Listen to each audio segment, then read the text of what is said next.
Long ago, in quiet monasteries built high among clouds, monks learned that true wisdom isn't found through effort, but through stillness. When the body is at rest, the heart begins to speak. Before we start, take a deep, grounding breath. Feel it rise through the spine and fall softly through the body. Now find a comfortable position, lying down, sitting upright, or leaning against something that supports you fully. Let gravity hold you. These stories are like mountain air, clear, cool, and timeless. They invite no urgency, no competition, no outcome, only presence. If you'd like, share where you are listening from. Maybe describe the hour, night or dawn, or how the world sounds outside your window. Each of us is breathing under the same sky, listening for the same stillness. Let your exhale slow. Feel your pulse quiet. The mountain waits for no one, yet welcomes all. And with that, our story unfolds. There was once a mirror. Polished and flawless, it reflected everything. The mountain at dawn, the child's laugh, the tired lines on an old woman's face. It made no judgment. It added nothing. It simply showed the truth. But slowly, over time, dust began to settle on the mirror. Just a little each day. First, the soft film of daily life, breath, skin, wind. Then more, smoke from cooking fires, damp from morning rain. The mirror was not broken, but what it showed became dull, distorted, not because it had changed, but because the dust had gathered. One day, someone passed by and frowned. "This mirror is useless," they said. "It doesn't reflect anything clearly." Another agreed. "It must be flawed." But then an old caretaker stepped forward. She took a cloth, wiped once, twice, 3 times, and beneath her hand, the shine returned, not because she added anything, but because she removed what didn't belong. This is the story of the mind, not just in Buddhism, in life. Your mind is a mirror, naturally clear, naturally reflective. It was never meant to cling, or distort, or judge. It was meant to see. But like the mirror, it gathers dust, thoughts, memories, opinions, wounds, desires, stories. Each one a fine layer, each one settling so softly that you hardly notice, until one day, you no longer see clearly. You don't see the other person, you see your story about them. You don't feel this moment, you feel your expectations. You don't hear the sound of the bell, you hear your evaluation of its pitch, not because you are broken, but because there's dust. And dust can be wiped away. In the Zen tradition, this teaching is central. A monk once asked the master, "What is enlightenment?" The master picked up a cloth and said, "Wipe your mirror." You don't have to become something new. You don't have to add insight or brilliance. You don't have to fix yourself. You only have to clear the dust, not all at once, not perfectly, just honestly and patiently. Meditation is not performance. It is polishing. Each breath, a gentle wipe. Each moment of awareness, a cloth across the surface. Not dramatic, not flashy, but steady. And over time, things begin to gleam. One day you sit, you feel anxious, you name it. Dust, you return to the breath. Another thought, dust. You return again and again. And after many days or months or years, You look up and realize the world is more beautiful, not because it changed, but because now you're seeing it. There's a line in the Platform Sutra. Our nature is originally pure. It is because of false thoughts that we cannot realize it. This is not a scolding. It is an invitation. It says, your clarity is still there. Don't give up. Just wipe gently. Sometimes we think dust is who we are. I am angry. I am anxious. I am not enough. But you are not the dust. You are the mirror beneath it, always capable of reflecting light. Even anger, when seen clearly, becomes insight. Even sorrow, when held with presence, becomes compassion. Even fear, when understood, becomes freedom. Because when the mirror clears, everything reveals its true shape. Commentary. The mirror and the dust is not just a metaphor, it is a daily practice. It teaches us that effort matters, that clarity is not permanent, but neither is confusion. That we don't need to judge the dust, just see it and wipe. You may sit today and feel cloudy. Thoughts may swirl, but every moment you stay, every time you bring your hand to the surface of your own experience, you are remembering, you are seeing, you are restoring the mirror. In a monastery garden, a novice once asked his teacher, "How do I become wise?" The teacher handed him a cloth and pointed to the windows. "Start here," he said. And so the novice began.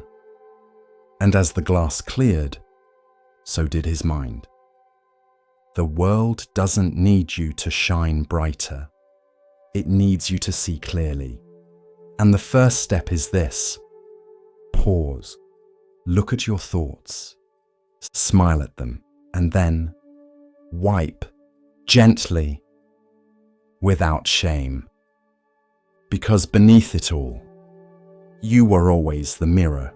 In the still hush before dawn, the palace of Kapilavastu stirred with the soft rustle of silks and the distant rhythm of footfalls on marble. The world outside was already unfolding, but within the gilded walls where Prince Siddhartha lived, every petal was sheltered from the wind of suffering. No wrinkles marred the faces of the attendants. No cries of illness echoed through the halls. No one spoke of death. His father, King Suddhodana, had ensured that his son knew only ease, beauty, and delight. The astrologers had predicted that the young prince would become either a great king or a holy man who would renounce the world. Fearing the latter, the king built a world without shadows. Flowers were changed before they wilted. Servants were chosen for their youth and radiance. Pain was not allowed to show its face. But truth, like the sun, cannot be hidden forever. And yearning, like a seed buried deep, will reach for the light even through stone. On a day shaped like any other, Siddhartha requested to ride beyond the palace gates. He was 29, cloaked in fine fabric and surrounded by careful illusions. Yet something inside him whispered of incompleteness, like a bell struck in the distance that would not stop ringing. There was a tightness in his chest he could not name, a hollowness that no feast or dance could fill. The charioteer Channa guided the prince through the streets of the city. The morning was bright, the people beautiful, the air filled with jasmine. Musicians played in courtyards, children laughed in sunbeams, all seemed perfect. But then the illusion cracked. At the edge of a quiet street, they saw a man hunched and trembling. His hair was white, his back bowed by years. His skin sagged like parchment, and his hands clutched a stick. He moved slowly, as though the air itself had thickened around him. Siddhartha leaned forward. "Channa," he asked, "what is wrong with that man?" "That is old age, my lord," Channa replied. "It comes to all who live long. The body weakens, the bones bend, the senses dull. No one escapes it." The prince stared at the man as he passed, the way he paused to catch his breath, the way his eyes seemed clouded with time. Siddhartha's hands gripped the side of the chariot. "Will this come to me?" he asked. "Yes, my lord, to you, to me, to all." Siddhartha fell silent. The first veil had lifted. The garden he had lived in was not eternal. Beneath the fragrance was decay. Beneath the music was silence. The next day, restless and inwardly stirred, he asked to go again. And again the world revealed another layer. As they turned a corner, Siddhartha saw a man collapsed by the roadside. His face was contorted in pain, his skin grey and clammy. His limbs twisted unnaturally, and he coughed as if his lungs were full of fire. "And this?" Siddhartha asked. "This is sickness, my lord," Channa said gently. "It strikes without warning. It takes the strong and lays them low. There is no rank or title that shields against it." The prince watched as a woman tried to cool the man's brow, her eyes wide with helplessness. A child clung to her skirts. Siddhartha turned away, but the image would not leave him. How many in his palace had hidden such suffering behind closed doors? How much of the world had he not seen? On the third day, the air hung heavy with heat. A solemn hush drifted through the streets. Siddhartha and Channa followed the sound of quiet chanting and saw a procession winding through the alleys. Men carried a shrouded form on a wooden bier, garlands laid across it. Behind them, mourners walked with bowed heads, incense curling in the air. "Is he asleep?" the prince asked, though he already knew. "He is dead, my lord," Channa replied. "This is the fate of all who are born." The prince felt something deep within him fracture. He watched the faces of the mourners, their grief like a tide with no shore. The man on the bier would never speak again, never eat, never laugh. All that he was had ended. And this comes to everyone. "Everyone, my lord. The rich, the poor, the wise, the foolish." Siddhartha did not speak on the way back. The chariot wheels hummed against the stone, but his thoughts made no sound. The world had split open. Beneath the silks, beneath the pleasures, there was something hollow, a truth too vast to ignore. He lay awake that night, staring at the ceiling. His wife, Yasodhara, slept beside him. Their son, Rahula, breathed softly in the next room. And yet, peace evaded him. He saw the old man, the sick man, the corpse. He saw them behind every smile, beneath every ornament. He knew now that no palace could protect against time. No love could shield against loss. No beauty could outpace decay. And then, on the fourth day, they rode out once more. This time, they saw a man in saffron robes, walking barefoot along the path. His eyes were calm, his steps steady. He carried no gold, wore no jewelry. His face bore the lines of both suffering and peace. "Who is that?" Siddhartha asked. "A seeker, my lord," Channa said. "One who has renounced the world to find the path beyond birth and death. One who walks in search of freedom." Siddhartha watched him until he vanished into the distance. No guards flanked him, no luxuries trailed behind, and yet something about the man radiated a serenity deeper than anything Siddhartha had known. That night, the prince stood at the edge of his sleeping son's cradle, not daring to wake him.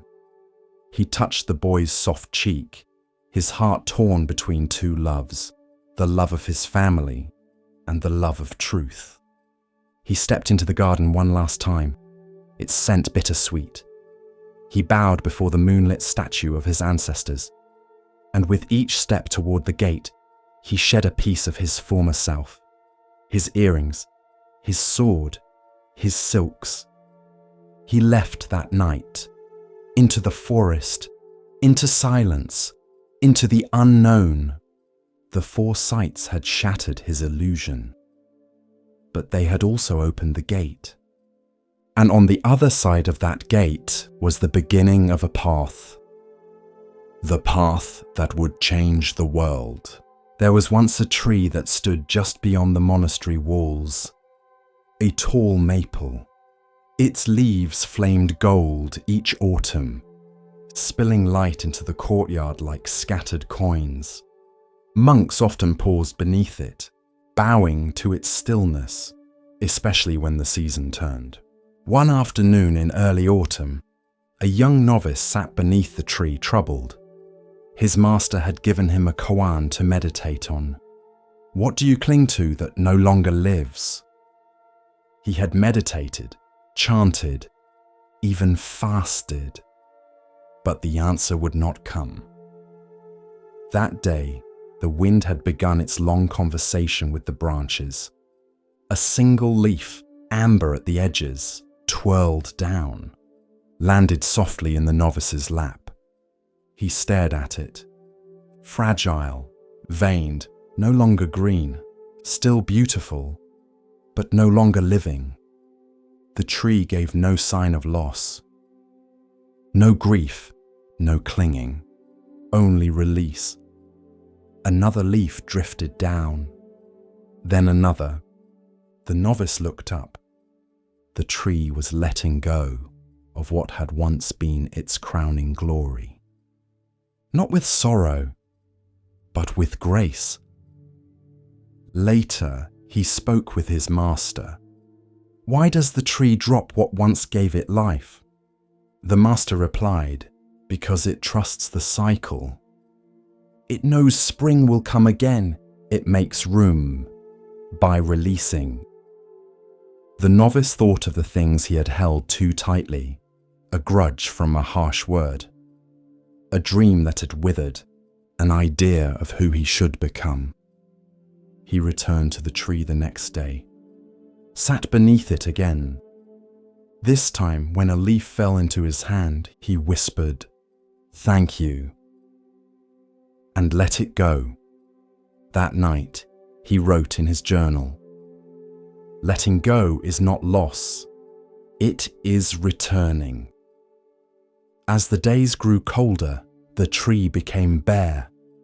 Some monks said it looked lonely, exposed, but the novice saw strength in that nakedness, a kind of quiet surrender. It was not clinging to what had passed. It was preparing for what would come. Winter arrived. Snow dusted the monastery roofs. The tree stood still, unmoving, uncovered, unconcerned. Months passed, and then, one morning in spring, the novice awoke to find tiny buds on the tree's limbs, software green, new. He smiled and understood at last. What we release returns, but only when we've stopped grasping. There is a phrase in Buddhist teaching, you can't receive with a closed hand. The tree had shown this truth. Letting go is not the end. It is the opening. As we continue our journey through the wisdom of Zen Buddhism, let us turn to a tale about recognition and the true nature of worth. This is the next story, The sun shimmered over the canopy of an ancient forest, casting dappled light onto the wide, glistening river that snaked through its heart.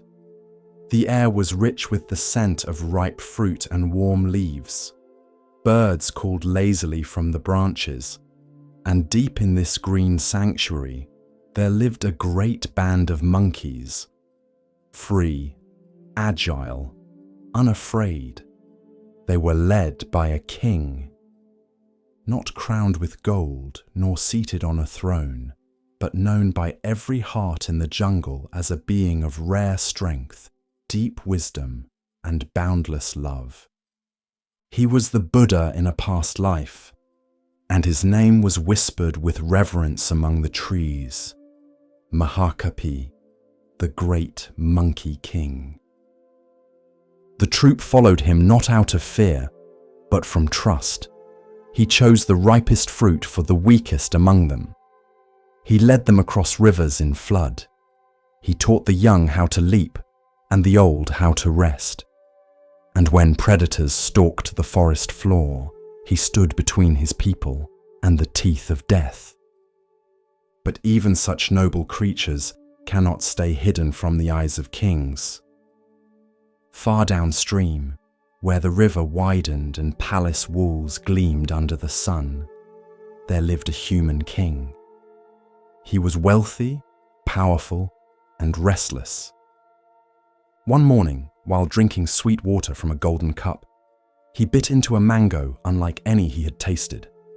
Its flesh was fragrant, smooth, almost glowing. He turned to his servants, astonished. "Where did this come from?" he demanded. A trembling servant bowed low. "From the northern forest, Your Majesty. It was carried by the river." The king stood. "Then that forest shall be mine." And so he rode, hundreds of soldiers at his back, their armor clinking like distant thunder. Across plains, over hills, and into the great northern woods they marched, until they reached the grove where the mango tree stood. Its branches curved wide, heavy with golden fruit. And high in its arms, the monkeys feasted. The king looked up, and his joy turned to fury. "They steal what is mine," he said. "Surround the tree. Not one escapes." His archers raised their bows. The monkeys screamed and scrambled. Some fell. Some clung to the bark, trembling. Mothers shielded their babies. The tree that had fed them now became a trap. And the monkey king, Mahakapi, watched from a distance. He saw the ring of soldiers, the drawn bows, the trembling hearts of his people, and he knew there was no way down. Unless he climbed a tall cliff beside the river. From there, he could see the mango tree, the forest, the fear. He wrapped his legs around the trunk of a strong bamboo stalk, measured the distance, and leapt. Across the sky he soared, limbs outstretched, heart steady. He reached the tree, but not the ground. His body caught a branch, and he hung there, arms extended, back arched across the gulf between safety and slaughter. A living bridge. He turned his head and called out, "Go! Cross me, now!" One by one, the monkeys scrambled onto his back. They clutched his fur, their tiny hands trembling. Some hesitated, some wept, but they crossed, from danger to safety, over the back of the king who held and held and held, until the last one was gone. In the grove below, the human king had seen everything. He watched the great monkey fly, watched him cling, watched him bear the weight of an entire nation, and now he watched him fall. The monkey king's body gave out, muscles torn, spine twisted. He collapsed at the base of the tree, breath shallow, limbs crumpled like leaves after a storm. The human king approached, silent. This was not the enemy he imagined. This was not a beast. This was something else. He knelt. The monkey king opened his eyes. "You could have run," the human king whispered. "You could have saved yourself." The monkey breathed barely. But what would a king be without his people? Tears welled in the king's eyes. He had marched to conquer, to taste fruit, to claim land. But he had found something far richer: honor, selflessness, sacrifice. He turned to his soldiers. "Tend to him," he ordered. "Treat him with care." But it was too late. The monkey king's breath slowed and then stopped. The human king built a shrine there, beneath the mango tree, not for conquest, not for glory, but for a being who had shown him what true kingship meant. And from that day on, he ruled differently. Not with fear, but with wisdom. Not with pride, but with service. He remembered the curve of that body stretched across space, the silence in which it held, the lesson it gave. Centuries later, the story would be carved into stone, painted onto temple walls, and passed from one mouth to another like a sacred fruit. Children would ask, "Is it true? Did a monkey really give his life?" And the elders would smile. "Yes," they'd say, "and in doing so, he taught the world how to live." Because sacrifice is not weakness, it is strength in its purest form. And a leader is not the one who commands the most, but the one willing to give the most, even his life, for those who trust him, for the good of all. The midday sun beat down on the monastery grounds, turning the stone paths warm beneath bare feet. A hush lingered under the mango trees, broken only by the soft sweep of a broom or the distant cry of a minor bird. Somewhere in the distance, a pot clinked gently on a wash stone. It was the kind of afternoon that invited stillness. Under the spreading shade of a sala tree, the Buddha sat. His robes were folded neatly, his spine straight yet effortless, his gaze lowered, not in sleep or withdrawal, but in alert peace, like the surface of a quiet pond. From the southern walkway came Malunka, a young monk with a troubled brow. He had once been praised for his intellect, admired for the sharpness of his reasoning. But in recent months, that sharpness had turned inward. Each meditation left him with more questions than silence. He dreamed of stars, of time looping backward, of endless rebirths and impossible beginnings. He had filled scrolls with inquiries. He debated with scholars until his throat ached. But peace never came. And so today, he came to the Buddha. He bowed low. "Blessed One," he said, "I have questions." The Buddha did not speak immediately, but his silence was not dismissive. It was a space, an invitation. Malunka hesitated, then stepped forward. "Is the universe eternal?" he asked. "Is it infinite? Will a Buddha exist after death or vanish like smoke? Is the soul bound or free?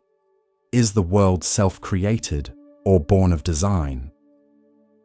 Each question emerged like a stone cast into a well, sharp, fast, echoing. The Buddha remained quiet. Malunka's face tightened. "Why will you not answer me?" he asked. "Are these not worthy questions? Are we not seekers of truth?" The Buddha looked up. His gaze was soft but steady. The other monks nearby paused in their work and drew closer, sensing the moment. The Buddha spoke. "Let me tell you a story. There was once a man," he said, "who was struck by a poisoned arrow in battle. The wound was deep. The poison spread quickly. His friends and family rushed to bring a healer. But the man, gasping, objected. "Before I allow treatment," he said, "I must know who shot me. Was he a nobleman or a laborer? What was his clan? Where was he born? What kind of bow did he use? Long or short? What wood was it carved from? What was the arrow's length? The feathers? Were they peacock or eagle? What poison did he use, and who taught him?" The monks chuckled, some hiding smiles behind folded hands. But the Buddha's gaze didn't waver. While the man demanded these answers, he died. He turned fully toward Malunka. "Would you call that man wise?" Malunka lowered his head, chastened.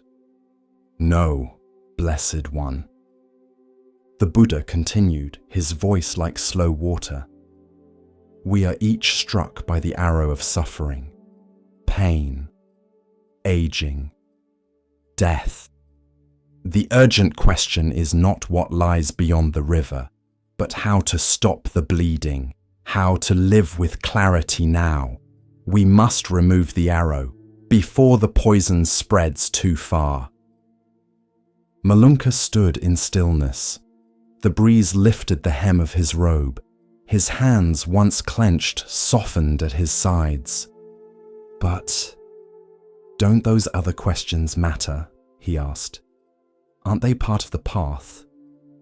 "They may," the Buddha said, "but only after the wound is tended. Theories are branches, but we must first tend to the root. The Dharma is not meant to entertain the mind, it is meant to free it." The young monk exhaled. For years he had studied commentaries, argued with visiting teachers, sought certainty in logic and definition.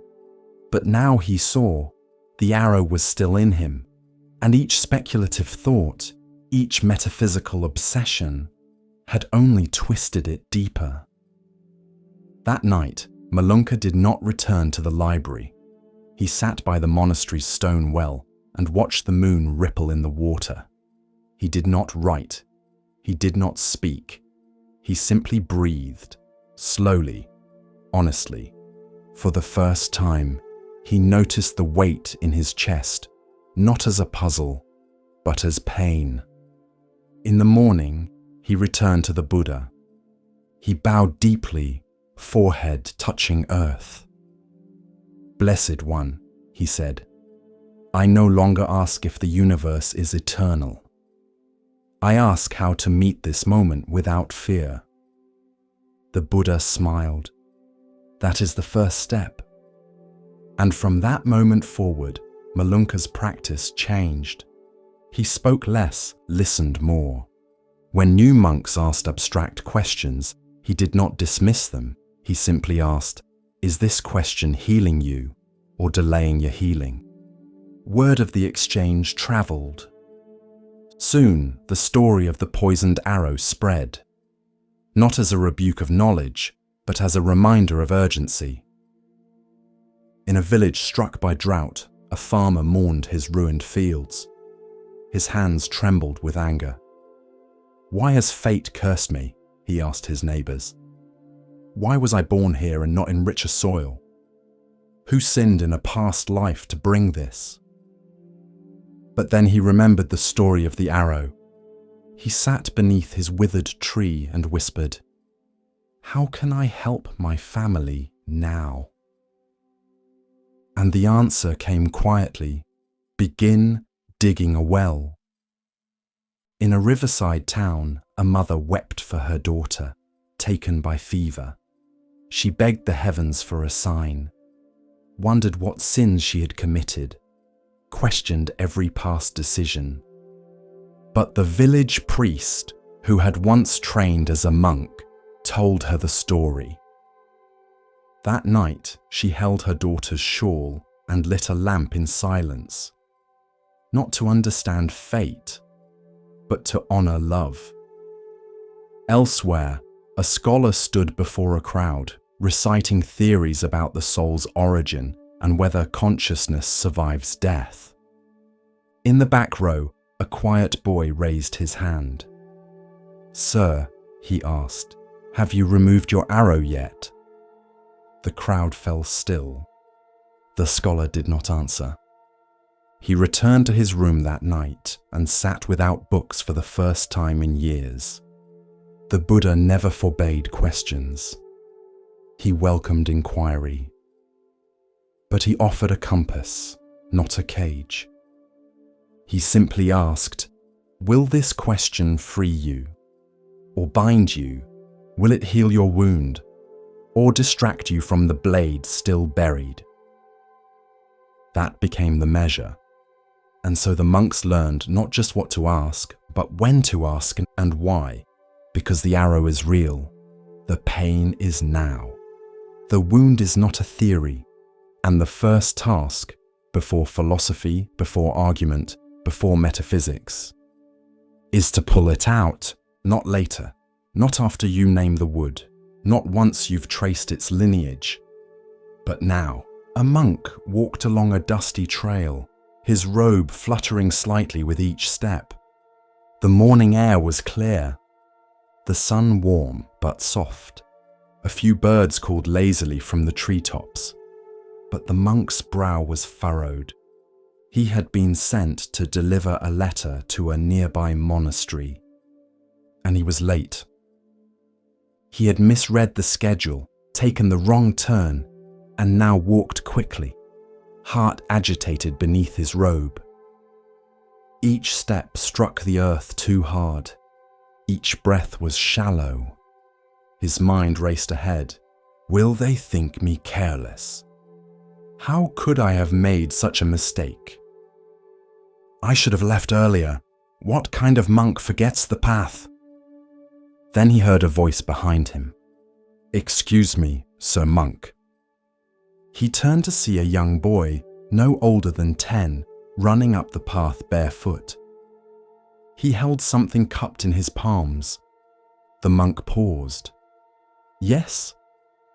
The boy stopped, panting, and held out his hands. Inside them sat a small, round pebble, no bigger than a thumbprint. "It's beautiful, isn't it?" the boy said. The monk looked down. It was smooth, flecked with tiny bits of crystal, glinting gently in the light. "I found it near the stream," the boy said. "It looked lonely. I thought maybe someone should notice." The monk smiled politely. "That's kind of you." He began to turn away, but the boy looked up at him and said something that stopped him mid-step. "Did you see any of the flowers you passed today?" The monk blinked. "What?" The boy tilted his head. "You've walked almost a mile. The path is full of little blue flowers. But your robe is dusty and your eyes are tight. You didn't see any of them, did you?" The monk looked down at the pebble again. Then slowly, he sat on a flat rock at the side of the path. The boy grinned and plopped down beside him, offering the pebble again. And the monk, still holding the unopened letter, took it gently in his hand. This is the story of mindfulness in ordinary things. Commentary. In Zen, we often speak of awakening as though it is some great flash of light or a sudden shift in consciousness. But often, awakening is small, like noticing a flower you've walked past for weeks, or hearing the sound of your own breath after a hard day, or holding a pebble that simply is. The monk had been walking as if his destination were the only thing that mattered. His hurry had made him blind. Not because he lacked wisdom, but because he had left the present moment behind in favor of imagined shame and future apologies. The boy, with no training and no robe, was more awake than he, not because he had studied sutras, but because he saw what was in front of him, and he shared it. There's a Zen phrase: "The miracle is not to walk on water, but to walk on the earth." The monk delivered the letter later that day, but he took a different path back, slower, softer. He paused to notice the flowers the boy had spoken of, tiny blossoms with indigo petals, scattered like spilled paint across the roadside. He bowed to them, then reached into his robe and touched the small pebble still in his sleeve. After that, he kept it on the windowsill beside his mat, not as a relic, but as a reminder that awareness begins not with enlightenment, but with noticing what's already here. We spend our lives waiting for bigger signs, bigger truths, more impressive moments. But the sacred is everywhere, in the weight of a spoon, the hush of dusk, the rhythm of footsteps, the coolness of a cup before tea is poured. The boy in the story grew up. He never became a monk. But he taught his children to pause, to touch the bark of trees, to look into puddles after rain, to name the colors of the sky at sunset. And his children did the same. Sometimes the greatest teachers do not stand at the front of a hall. They kneel by a stream and lift a stone, so let the pebble teach you. Let it slow you down. Let it whisper, "This moment matters too." As we move deeper into the quiet teachings of Zen, we come to a story about seeing clearly and understanding true value. Listen carefully to the next story. In a quiet village by the sea, there lived an old potter. His hands were calloused from decades at the wheel. His workshop was small, bare walls, a low fire, and shelves filled with cups and bowls in every stage of becoming. People came from faraway towns to buy his pottery, not because it was flawless, but because it wasn't. Each piece had a tiny flaw, an uneven lip, a swirl in the glaze, a hairline crack sealed with gold. They were beautiful, but never perfect. One day, a student came to learn. She had steady hands, a precise eye, and a longing for perfection. The old potter gave her clay and pointed to the wheel. She worked hard, every day. Her bowls were smooth, her cups symmetrical, but the old man never praised them. She grew frustrated. "What am I doing wrong?" she asked. The potter picked up one of her perfect cups and held it to the light, then gently set it down. "Nothing," he said. "It's beautiful, but it does not speak." She blinked. "Speak?" He nodded. "True beauty, whispers of time, of change, of the hands that shaped it, of the cracks that taught it to hold." Then he handed her a chipped teacup, lined with a golden seam where the crack had been mended. "Look again," he said, and she did. The crack shimmered like morning light across water. It didn't ruin the cup. It revealed it. It gave it history. It made it whole in a different way. This is the heart of the teaching, wabi-sabi, the beauty of imperfection, the quiet wisdom of things that do not last, the grace of the incomplete. In Japanese tradition, broken pottery is not discarded. It is repaired with kintsugi, a lacquer mixed with gold or silver, not to hide the break, but to honor it, to say, "This too is part of the story." Buddhism speaks of impermanence, anicca, as one of the three marks of existence.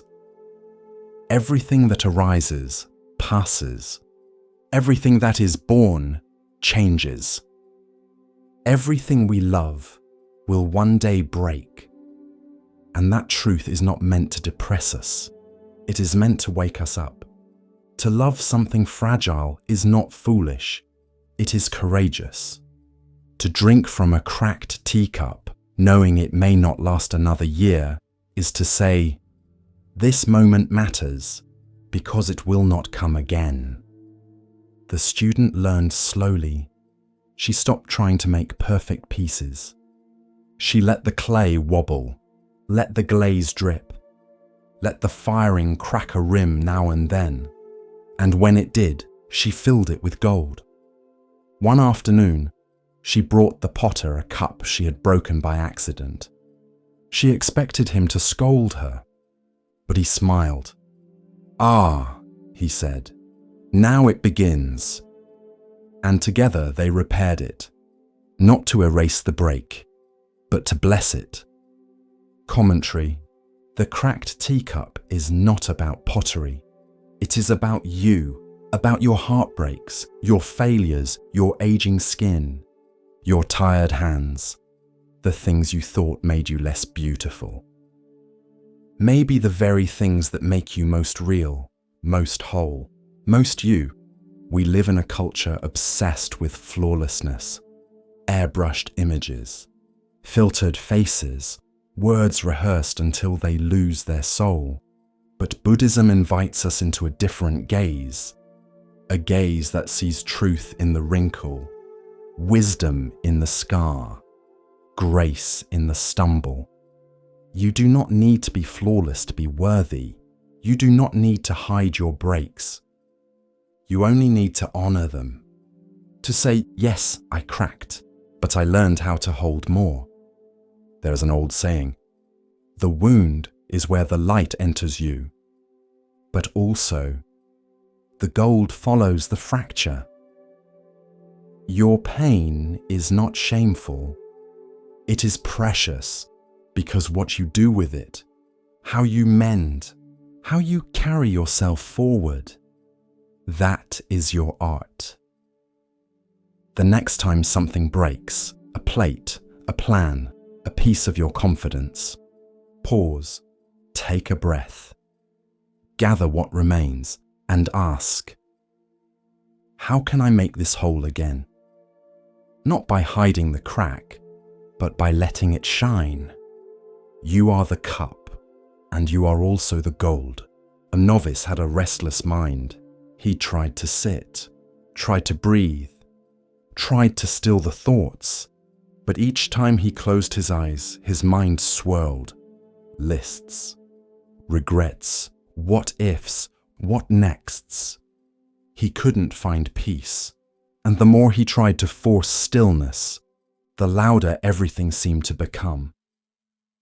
One morning, after failing again to meditate, he stood up in frustration. "I'm broken," he muttered. And he walked, head down, steps fast, until he nearly collided with the old groundskeeper, Master Rio. Rio was known for his silence. He didn't teach. He didn't lecture. He just tended the gardens and cleaned the gutters. But he had been at the temple longer than anyone. The novice bowed clumsily. "Forgive me, Master." Rio tilted his head, studying him. "You're not breathing like a monk," he said. The novice looked up, startled. Rio turned, motioning for him to follow. They walked in silence through the bamboo grove to the kitchen courtyard, where a wide clay bowl stood filled with clear water. "Sit," Rio said. The novice sat. Rio picked up a small stick, and without a word, he stirred the water, gently at first, then faster, until the surface churned and the reflection broke into chaos. The novice watched. Then Rio set the stick down. They sat in silence. The bowl shimmered, then slowed, then stilled. The novice could suddenly see his own face again in the reflection. Rio looked at him and asked, "Did I make the water still?" The novice blinked. "Number it settled by itself." Rio nodded. "So will your mind." And he walked away. This is the story of trusting the stillness beneath disturbance. Commentary. Many people believe meditation is about forcing silence, forcing peace, erasing all thought. But in truth, it is about letting the water settle. Your mind is like a bowl of clear water.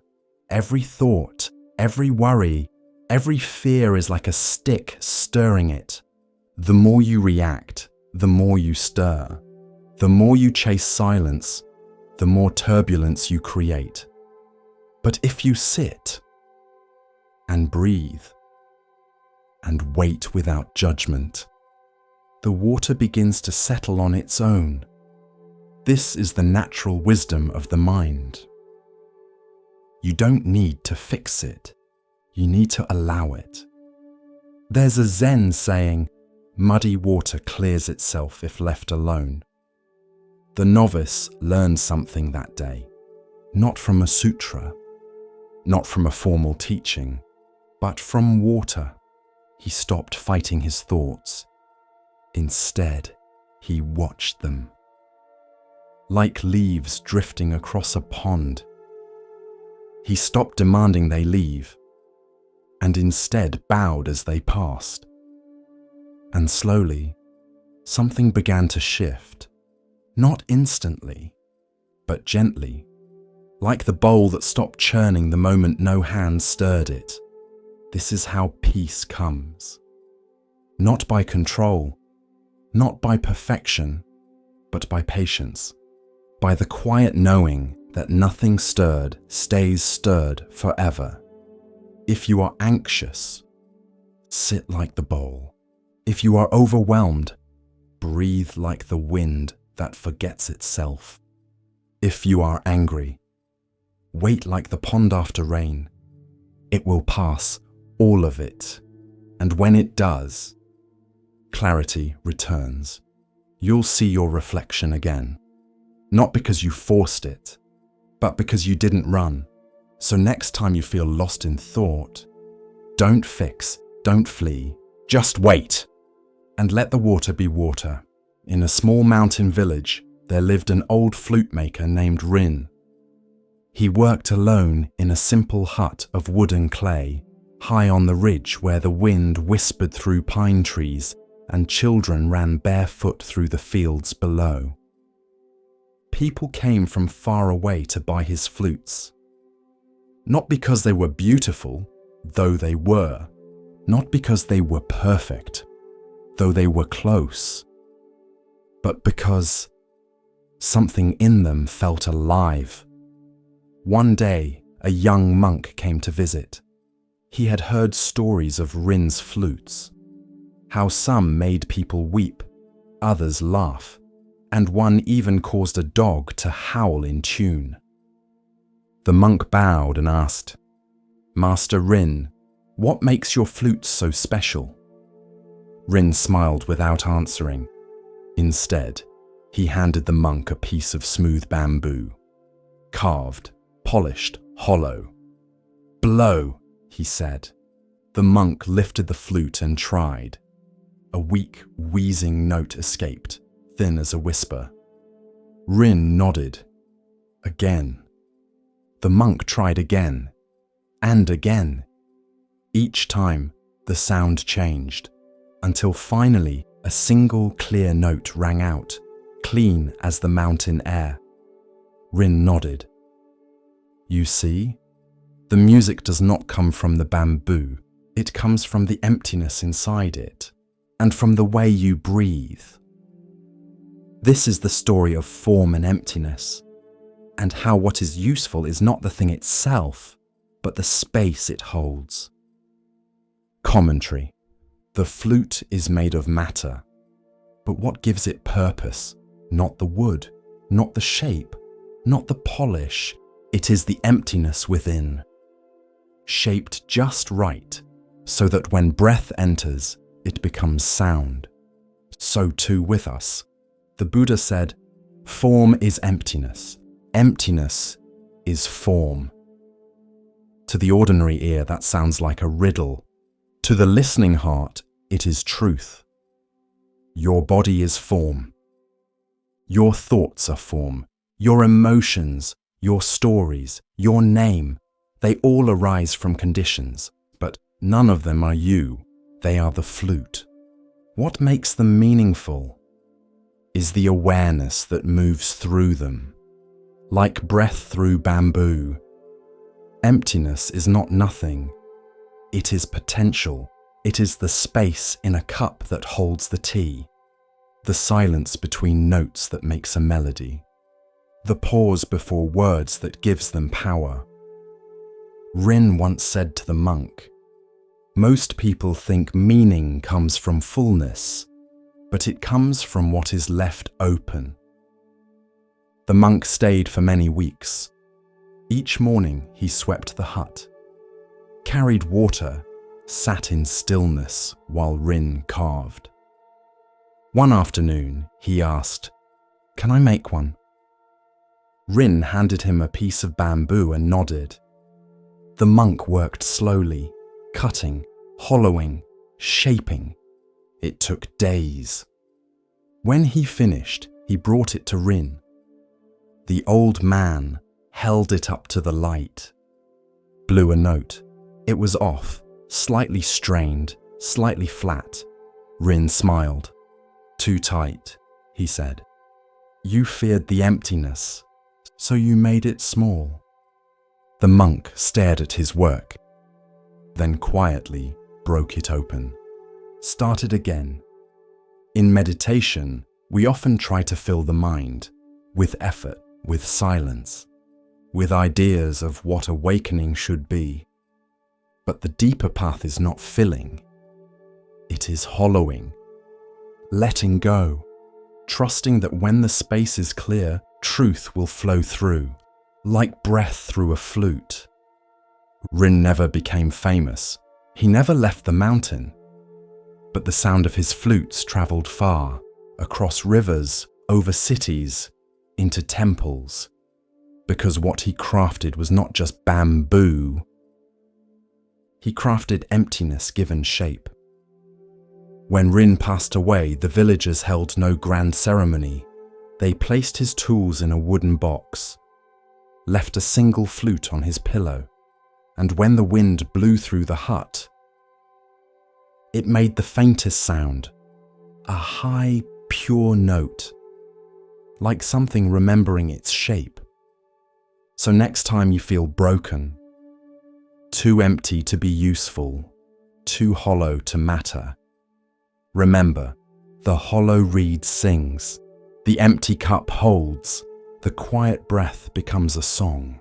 With each step on the Zen path, a new lesson unfolds. Now we turn to a story about recognition, of self, of others, and of what truly matters. Listen carefully to the next story. In a bustling monastery near the edge of the forest, there stood a tall wooden ladder. It led nowhere in particular. It was propped against an old stone wall at the edge of the courtyard, half covered in moss, its rungs worn smooth by generations of use. But no one used it for repairs. No one climbed it to reach anything. It was part of a practice, a koan in physical form, a ritual passed down from teacher to student, without ever being fully explained. Each new monk during their first week was asked to climb the ladder. No instructions, no context, just climb. Some did so eagerly. Some hesitated. Some asked, "What's the point?" The elder monks would only smile and say, "You'll see." One by one, the novices ascended. Halfway up, some laughed. Some grew nervous. Some clung tightly and looked down, unsure why they were up there at all. And eventually they came down, some with a shrug, some with a question, some with a strange quiet in their chest. One student, clever and ambitious, asked to climb the ladder a second time. Then a third. He began to climb it every morning, faster each time. He polished the rungs, measured his speed, counted steps. Soon, he believed himself the best climber in the monastery. "Look how steady I am," he told a fellow monk. "Look how others struggle, but I've mastered it." The old teacher heard him, but said nothing. Not yet. Then one foggy morning, the student climbed the ladder again. This time he brought a small bell and rang it proudly at the top, announcing his arrival to the courtyard below. The monks turned, some with amusement, some with discomfort. The old teacher approached and said quietly, "You've climbed very high, but have you noticed? There is nothing up there." The student frowned. "I climbed to improve myself," he said, "to rise above, to be better." The teacher looked at him kindly. "Then you are climbing a ladder of ego, and that ladder goes nowhere." The student froze. He looked down at the mossy stones below, at the monks who stood waiting, not judging. And in that moment, something in him cracked open. The teacher continued, "Each rung you climb thinking it makes you superior is another step away from what you truly are. Real growth does not make you taller than others.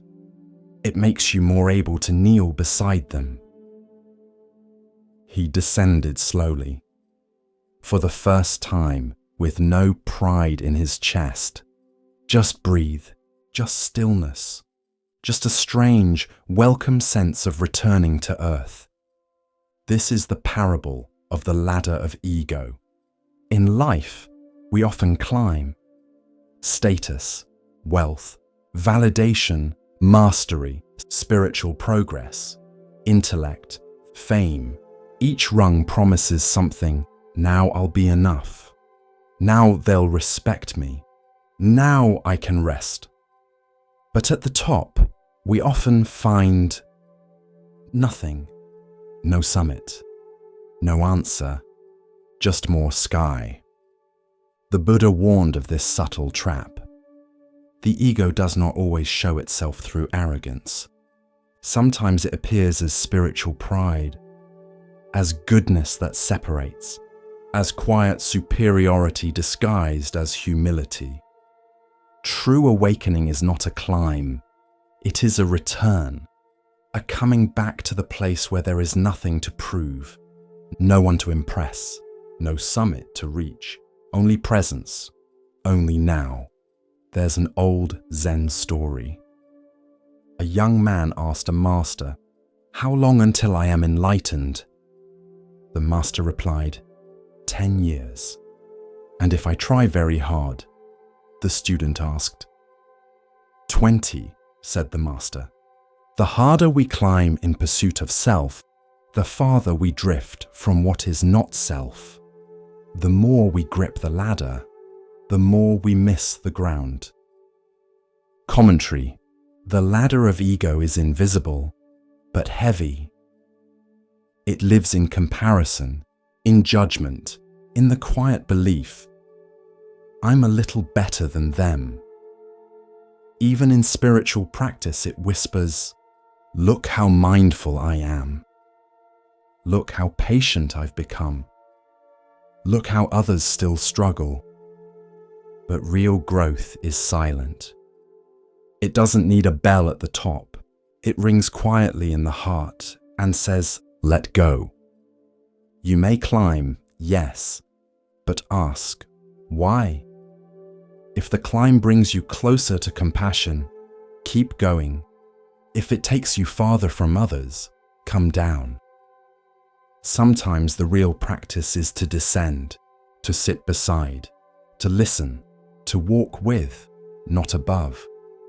In the monastery courtyard, the ladder still stands, weathered, unused, but not forgotten.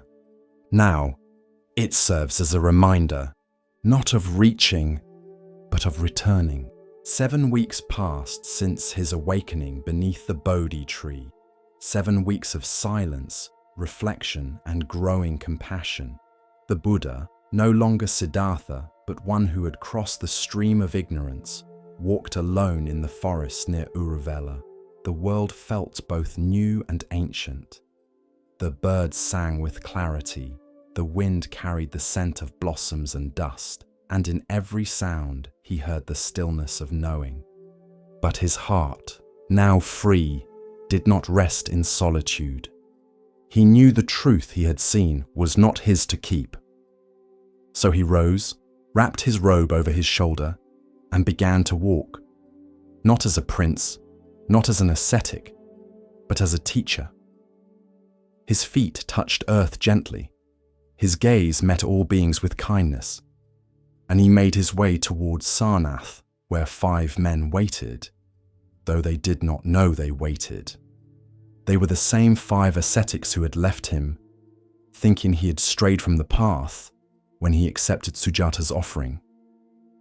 They had called him weak, indulgent, lost, but he did not carry resentment, only clarity.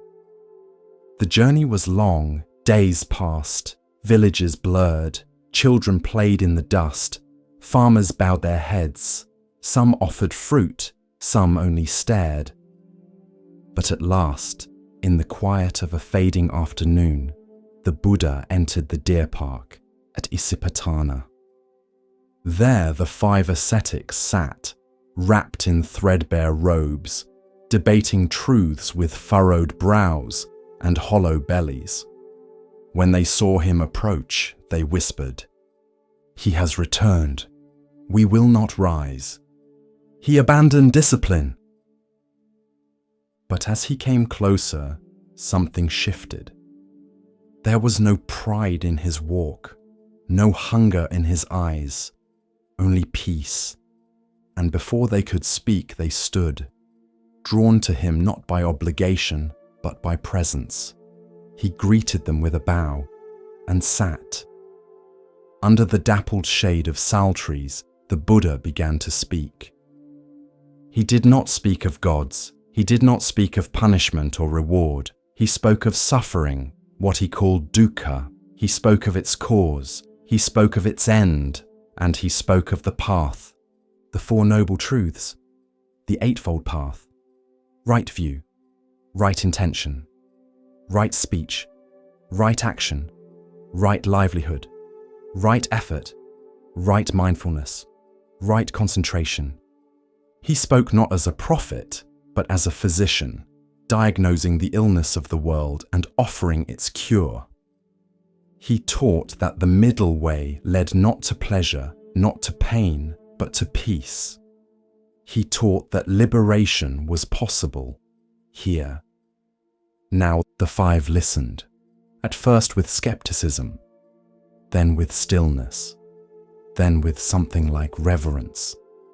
And when he finished, he said, "This is the Dharma, deep, subtle, difficult to see, yet available to all who look." And one among them, Kondanya, understood, truly understood. The Buddha smiled. Kondanya has seen, Kondanya knows. And thus, the wheel of Dharma turned for the first time, not with thunder, not with trumpets, but with one man sitting beneath trees, speaking truth to 5. That day, the Sangha, the community of practitioners, was born. The Buddha did not seek converts. He sought clarity. He offered a path, not to heaven, but to freedom. And the world, turning slowly, began to wake. That was the first turning. the beginning of a journey that would circle through centuries, that would carry footprints across mountains, across oceans, across hearts, all from one voice, in one park. Among deer, leaves, and sky, he never spoke a word, not to the monks, not to the villagers, not even when invited to tea by the abbot himself. He simply bowed, and walked, and bowed again. They called him the silent pilgrim. He had no belongings except a small cloth bag and thick wooden sandals worn smooth from years on the road. His face was weathered by wind and sun. His back slightly bent, not from age, but from reverence. Because every third step, he stopped, placed his palms together, and bowed to the earth. Step, step, bow. Step, step, bow. He travelled like this for hundreds of miles, through rice paddies and dusty plains, through mountain passes and city streets, through cold rain, sharp sun, and falling snow. He never begged, never asked, never preached, only bowed. When he reached the gates of a remote temple high in the hills, a monk ran inside to announce, "The pilgrim has come." Curious, the monks gathered. Some stood with folded arms. Others watched from the steps. One scoffed, "What is this? A show?" Another whispered, "Surely he must be seeking merit or praise." But the abbot only smiled. "Wait. Watch." The pilgrim reached the stone path before the temple gate. Step, step, bow. His palms touched the gravel. His forehead met the earth. He rose slowly and continued. All morning he bowed up the path. By noon he had reached the courtyard. The air was silent, except for the soft crunch of gravel and the long breath between bows. Step, step, bow. By evening, he reached the base of the temple steps. He did not climb them. Instead, he bowed once more, then turned, and began his journey down the mountain. Step, step, bow. The monks were stunned. He never entered. He never asked to stay. He came all this way just to bow. The abbot nodded. And in bowing, he entered more deeply than any of us. This is the story of wordless devotion, of practice not performed, but lived in the marrow of each step. Commentary. In the West, we often think wisdom must be spoken. That truth arrives in grand lectures, eloquent teachings, powerful arguments. But sometimes the greatest teachings are silent. The silent pilgrim did not explain his path. He became it. With each bow, he gave himself to the moment, to humility, to gratitude, to presence. He bowed not to worship the earth, but to remember he belonged to it. In Buddhism, we bow not out of subservience. We bow to let go of the self, to surrender ego, to honor interbeing. The sky does not rise without the sun. The tree does not grow without the soil. You do not breathe without the generosity of everything around you. To bow is to remember that. The pilgrim didn't need a teacher. Every grain of dust was his teacher. Every blister, his scripture. Every bow, a verse in the sutra of the path. He asked for nothing, judged no one, corrected no teachings. He gave only his body, his time, his breath. That was his offering. That was his sermon. One monk, deeply moved, asked the abbot, "Should I walk like that? Bow like that?" The abbot said, "Not unless your heart is already bowing. It's not about copying the form. It's about sincerity. Some bow with their bodies and judge with their minds. Others bow with their actions and remain upright inside. But true bowing begins within. It is a quiet crumbling of pride, a surrender of the need to be seen, a softening into the now." There is a Zen phrase, "The great way is not difficult for those who have no preferences." The silent pilgrim had no preference for praise or obscurity, for arrival or delay. His goal was not the temple. His goal was the bow itself. Step, step, bow. Again and again, until there was no one left doing it. Only the gesture, only the giving, only the way. Wherever you are, whoever you are, you can bow too, not just with your body, but with how you listen, with how you wait, how you serve, how you show up for the dust on the floor or the silence in a friend's eyes. To bow is to soften, to slow, to remember what matters, and sometimes to say everything without a single word. As our exploration of Zen Buddhism deepens, let us listen to a story that reveals how true worth is often overlooked. Here starts the next story. He sat at the back of the community hall, near the exit. Not hiding, just watching. The others talked, laughed, poured coffee from large silver thermoses and passed around paper cookies from supermarket trays. But he didn't move, didn't smile, didn't speak, just watched. His name was Curtis.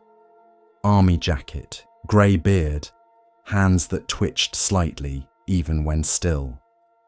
He had come to the meditation group because his VA counselor suggested it.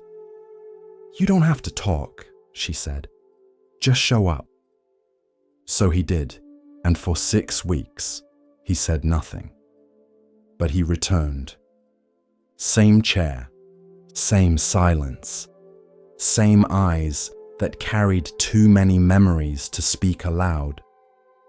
The teacher never pressed, a woman in her 50s with a quiet strength. She guided them through breath awareness, walking meditations, and loving kindness phrases that sometimes made people cry without knowing why. Curtis never joined the group circle, never chanted, but he always listened. This is not a story about what was said. It's a story about the space that held what could not be said. One evening, during a guided meditation, the teacher said, "Imagine someone you've never forgiven. Now imagine letting go, not for them, but for your own peace." Curtis's jaw clenched. His breathing grew sharp. Then it softened. After the session, he didn't leave right away. He walked slowly to the window, looked out at the parking lot lights reflected in puddles, and whispered, "I used to listen for footsteps every night." The teacher said nothing, just turned to stand beside him. Curtis continued, eyes still out the window. "In Iraq, we slept light. One sound, just one, meant someone might die. When I came home, the silence felt louder than the gunfire." She nodded, not with pity, but with understanding. "The breath," she said softly, "is where the past visits, but does not have to stay." Curtis nodded once, not to agree, but to acknowledge. In Buddhism, there's a concept called the middle way.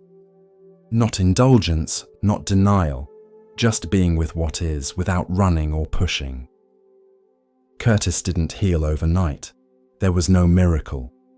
But he started walking more, started breathing deeper, started sitting with his pain instead of being swallowed by it, and slowly, the silence became less sharp. One night after the group had left, he stayed behind. He rolled up the mats, wiped the floor with quiet care, turned off the lights, and before he left, he bowed. No one saw it, no one needed to. There's a koan that says, "Show me your original face, the one you had before the world told you who to be." Curtis was learning to meet that face again. Not as a soldier, not as a broken man, but as someone who could sit with sorrow without becoming it. One evening, a new veteran came to the group. Stiff posture, uneasy eyes. Curtis noticed. After the session, he walked over and offered a single sentence. "Don't worry, you don't have to say anything." Then he sat down beside him, and they watched the rain together. Healing isn't loud. It's not sudden. Sometimes it sounds like silence learning to be gentle.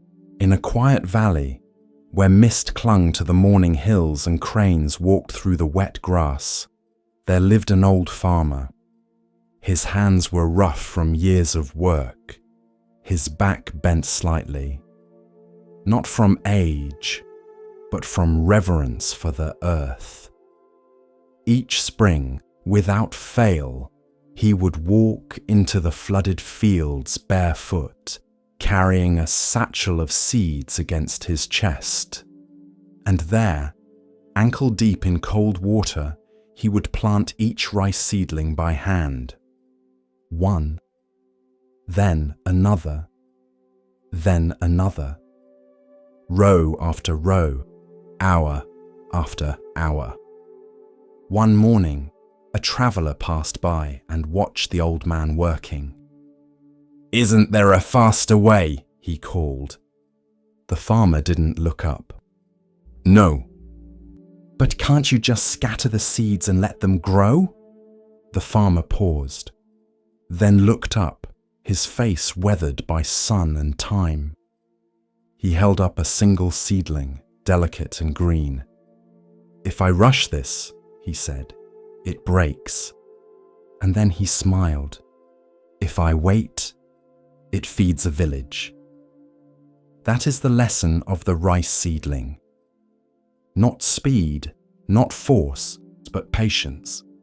Because some things, especially the most important things, cannot be hurried. They need water, warmth, space, and time. We live in a world that rushes.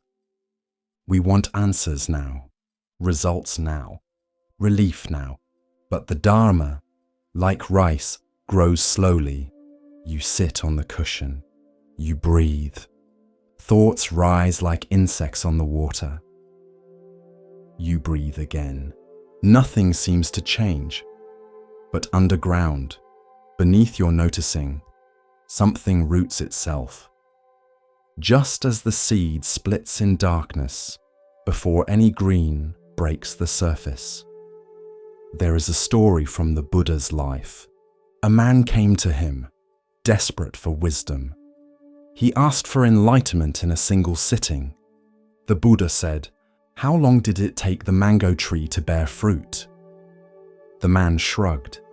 "I don't know, a few seasons." The Buddha nodded. "And how many times did you pull at its branches to make it grow faster?" The man blinked. "None. That would harm it." The Buddha smiled. "Then why do you do that to your mind?" A rice seedling cannot be coaxed with impatience. It cannot be screamed into sprouting. It will not bloom on command. But if you plant it, nourish it, protect it from harm, it grows. And when the time is right, it gives back. Generously, silently, completely. Patience is not passivity. It is an active trust. It is waking every day to tend what may not show results. It is believing that something unseen is forming, not because of magic, but because that is how life moves. There is another story. A young monk grew frustrated with his progress. He complained to his teacher, "I've been practicing for months. I still feel restless, still distracted, still myself." The teacher led him outside, pointed to the mountain, and said, "You're like someone walking uphill while staring at their feet. You can't see how far you've come because you're only looking at the mud. Growth is rarely visible when it's happening. You notice it in hindsight, in the way you respond to difficulty, in the way you hold silence, in the way you speak a little softer when someone's voice shakes. That is the seedling rising. Sometimes the field floods, sometimes birds eat the first shoot. Sometimes the sun is too strong, and still, the farmer returns. He doesn't uproot everything in frustration. He doesn't curse the seed. He waits. He plants again. Because patience is not about perfect conditions. It's about keeping faith through imperfect ones. Commentary. The rice seedling is not just a symbol. It is a mirror. A reminder that your growth does not need to be dramatic to be real. That your slow, quiet efforts are not wasted. That every time you return to your breath, every time you choose presence over distraction, every time you pause before reacting, you are planting something. And like the farmer, you may not see it today, you may not see it next week, but one day when someone asks how you became calm or kind or steady dash, you'll smile and think of all those unseen days, all those early mornings in the field, all those seedlings that grew while no one was watching. The path is long, but you are walking it, and that is enough. High in the hills above a quiet town, there stood a temple. Its walls were weathered by wind and time, its steps worn smooth by generations of sandals, its prayer flags faded but still fluttering, and in its tallest tower hung a bell. Massive, bronze, perfectly cast.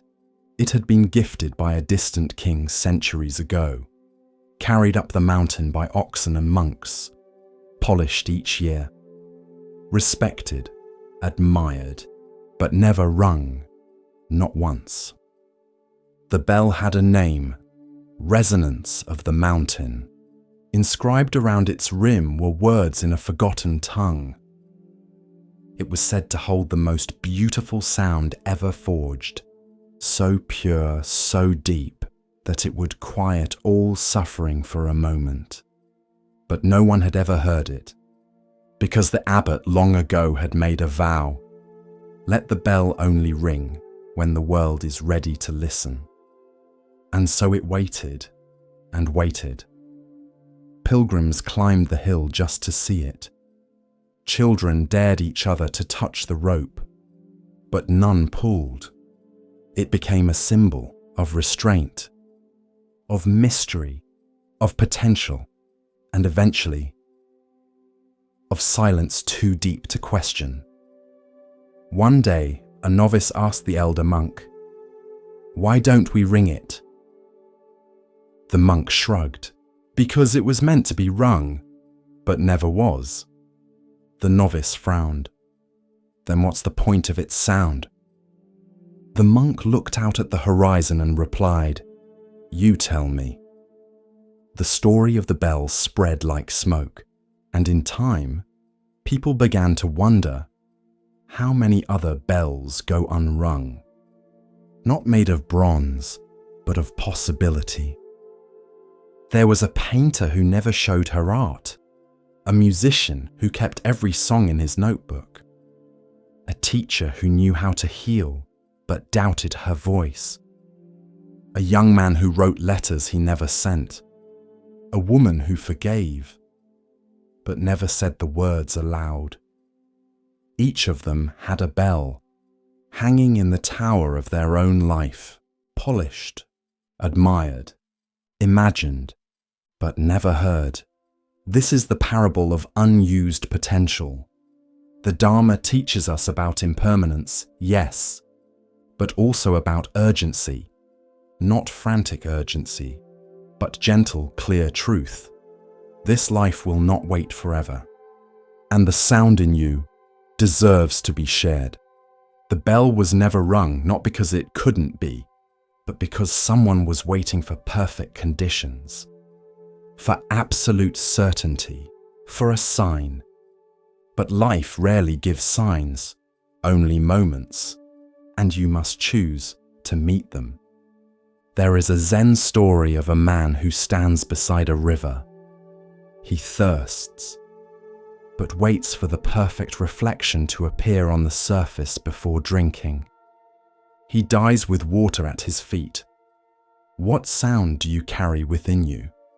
What truth, what offering, what kindness left unsaid, what creation unwritten, what forgiveness unopened? Letting your bell ring does not require a crowd. It doesn't need approval. It doesn't need to be perfect. It just needs to be true and shared. One evening, a new abbot arrived at the temple. She had studied the bell's history, had bowed to it many times. And then, one spring morning, as the valley bloomed, she climbed the tower and pulled the rope. The sound that followed was not loud, not shocking, but profound. It rolled through the mountains like a low tide. Clear, mournful, joyful, full. Birds rose into the air. Monks paused mid-step. Villagers lifted their heads from bowls and windows. And in that moment, everything was still. Not because they heard something new, but because they heard something they had always carried inside. Then the bell was silent again. But something had changed. The abbot later said, "A bell is not meant to be perfect. It is meant to be heard. And so are we." Commentary. This parable asks a quiet but urgent question. What are you holding back? Not out of wisdom, but out of fear. The sound in you may not end suffering. It may not change the world, but it may change a moment. It may reach one person. It may free your own breath, and that is enough. We often wait for permission, for clarity, for mastery, for the right time. But the bell does not ask, "Will I be understood?" It asks, "Will I be true?" The world is filled with unwritten books, unsung songs, unspoken love, unrung bells, and it is not failure to stay silent, but it is loss of what could have been shared, loss of what someone else needed to hear, even if only once. You don't have to shout. You don't have to perform. You just have to let your voice exist, to let the truth you carry move from silence into air. So ring your bell, tell your story, share your art, speak your heart, forgive, laugh, cry, begin again, even if your voice shakes, even if your hands tremble, even if no one claps. Let the sound live outside of you. Let it ripple. Let it go. Because a silent bell may be beautiful, but only a ringing bell is alive. Continuing along the path of Zen insight, we pause now to hear a teaching about perception and hidden value. Listen carefully to the next story. He sat beneath the Bodhi tree, its roots like arms cradling the earth, its leaves trembling in the hush before dawn. Siddhartha was still, not because he had nothing left to do, but because he had found the one thing worth doing. The grass beneath him held the warmth of day's memory. The river nearby whispered its ancient lullaby. Above, stars thinned into morning. And within him, the silence grew deep. He had made his vow to remain unmoved until he had reached the end of suffering. And so he breathed, in, outside. The body sat like a mountain. The mind watched like the sky. But truth, before it flowers, is always tested, and so came Mara. Mara, the tempter, the king of illusion, the force of resistance in all beings who inch toward awakening. He did not come in one form, but many, not with a single sword, but with 1,000 voices. First, Mara sent desire. His daughters appeared, radiant and swaying. Their forms shimmered with beauty. Their voices sang sweet lullabies of longing and delight. They danced before the still figure under the tree, their laughter like bells. But Siddhartha did not stir. Their beauty held no hook. His gaze did not linger. He saw not bodies, but masks, not pleasure, but impermanence. Desire passed like perfume on the wind. Then Mara sent fear.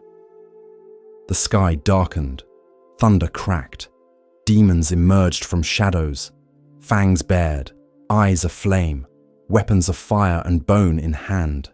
They rushed the tree, screamed into Siddhartha's ears, hurled spears of doubt and arrows of terror. But Siddhartha did not flinch. The weapons turned to lotus petals as they neared him. The demons screamed, but their voices died in the vast silence that surrounded him.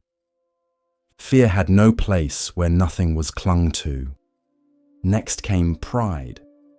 Mara appeared himself, seated atop a colossal elephant, cloaked in glory. He laughed with disdain. "Who do you think you are?" he asked. "A prince playing holy man. What gives you the right to seek truth? You are alone, no teacher, no witness." Siddhartha looked up, calm and clear. He reached his right hand to touch the earth. And the earth responded. It is said that in that moment, the earth itself bore witness. The ground trembled gently. A breeze swept through the grove. The Bodhi tree's leaves shimmered like stars. The earth, vast and ancient, acknowledged Siddhartha's right to awaken. Mara's elephant stumbled. His illusions cracked. His army scattered like dust in wind. The tempter vanished, and all was still again. But the night was not yet over. With Mara gone, Siddhartha turned inward, deeper than ever before. He saw his past lives, hundreds, thousands, as farmer and king, as bird and beggar, as woman, child, beast, each life carrying joy and sorrow, birth and death. He saw the law of karma, how intentions shaped outcomes, how cruelty echoed, how kindness grew roots across lifetimes. He saw the chain of suffering, ignorance giving rise to craving, craving to clinging, clinging to becoming, becoming to birth, birth to decay and death. He saw that to break the chain, one must see clearly and let go. The dawn approached. The sky shifted from indigo to pale rose. Birds stirred in branches. The river shimmered. And in the first light of that new day, Siddhartha saw it, not as concept, not as hope, but as direct knowing. He saw the four noble truths, that suffering exists, that it arises from craving, that it can end, and that there is a path to its end. He saw the eightfold path unfolding before him like stepping stones across a great river. He saw suffering, and he saw its end. And in that moment, as the sun broke the horizon and the world breathed anew, Siddhartha became the Buddha, the awakened one. He opened his eyes, and the dew on every leaf sparkled with the same truth. Mara had been defeated, not with sword, not with spell, but with stillness, with clarity, with the earth itself as witness. The man who had walked away from gold and pleasure, who had starved beside the river, who had sat unmoved through storm and illusion, had now touched the infinite. And he smiled, not with triumph, but with compassion, because now he would teach, and the world would begin to wake. A monk once travelled alone through a deep forest. He'd been walking for days, through mud, through heat, through cold rain. He carried nothing but a worn robe, a begging bowl, and a satchel with a single stone inside. Why the stone? He could not say, only that a teacher once gave it to him and said, "Carry this until you understand its weight." The monk took it literally, and dutifully he carried the stone. At first, it seemed like nothing, but as the months passed, over hills, across rivers, through deserts, it began to burden him. His back ached, his hands calloused, his mind grew resentful. "Why must I carry this?" he muttered one evening, dropping beside a creek. He looked at the stone, round, dark, unremarkable, a simple weight, and yet it had become everything. That night, he slept beneath the stars, and he dreamed. In the dream, he stood in an endless field beneath a vast open sky. He held the stone tightly, afraid to drop it, afraid he might lose something important. Then a voice, calm and distant, whispered, "Are you carrying the stone, or is the stone carrying you?" He awoke just before dawn, heart racing. The sky above him was pale and soft, wide and light. He looked at the stone again and understood. This is the story of thoughts, identity, and the illusion of burdens, how what we cling to becomes our weight. Commentary. Many of us carry stones, regret, shame, an old story someone once told us about who we are, a wound we've wrapped ourselves around for so long it feels like identity. We think we're being strong, but strength is not clinging. It's knowing when to let go. The monk carried the stone because he trusted his teacher. But trust without inquiry is like walking in darkness without asking if there's a door. His real practice began not when he received the stone, but when he questioned it. The Buddha taught that suffering arises from attachment, even to things that seem noble, tradition, memory, belief, self-image. We say this is who I am. But who is saying it? And what happens when the self no longer fits? The stone was not the problem. The gripping was. The fear of what it meant to be without it. We carry pain from the past because we think dropping it means forgetting. We carry roles that no longer serve us because we think they are us. We carry anger because we think it protects us. But a clenched fist cannot hold the sky. Later that day, the monk stood on a hilltop and watched the clouds pass. He held the stone in both hands, not angrily, not resentfully, just with awareness, and then he set it gently on the ground, not thrown, not discarded, just returned. A breeze touched his robe. The clouds shifted. He took his next step, and it felt like the first. In that moment, he realized the sky had always been there. Unbothered, unburdened, vast, and that somewhere along the way, he had confused being grounded with being weighed down. This is the nature of the mind. It can be like a stone, heavy, fixated, stuck in the past, or like the sky, open, vast, always able to hold the weather without becoming it. The monk never told others to drop their stones. He simply told this story and ended it with a question. What are you carrying that is carrying you? So, pause today. Look gently at the weight in your hands, your heart, your mind, and ask yourself, do I still need this to walk? Or have I mistaken the stone for my path? The sun hung low over the fields, casting long golden shadows across the dry earth. At the edge of a quiet village, 2 mango trees stood side by side. One was tall and strong, its branches heavy with fruit. Its golden mangoes glowed in the light, plump, sweet and fragrant. Children would stop and stare. Travelers paused to admire. Birds sang in its branches as if drawn to its beauty. The other tree was bare. Its bark was worn, its limbs crooked. It bore no fruit, and no one stopped beneath its shade. But this second tree, quiet, unnoticed, was the Buddha in one of his past lives. And this is the story of why he chose to remain fruitless, for the sake of something greater.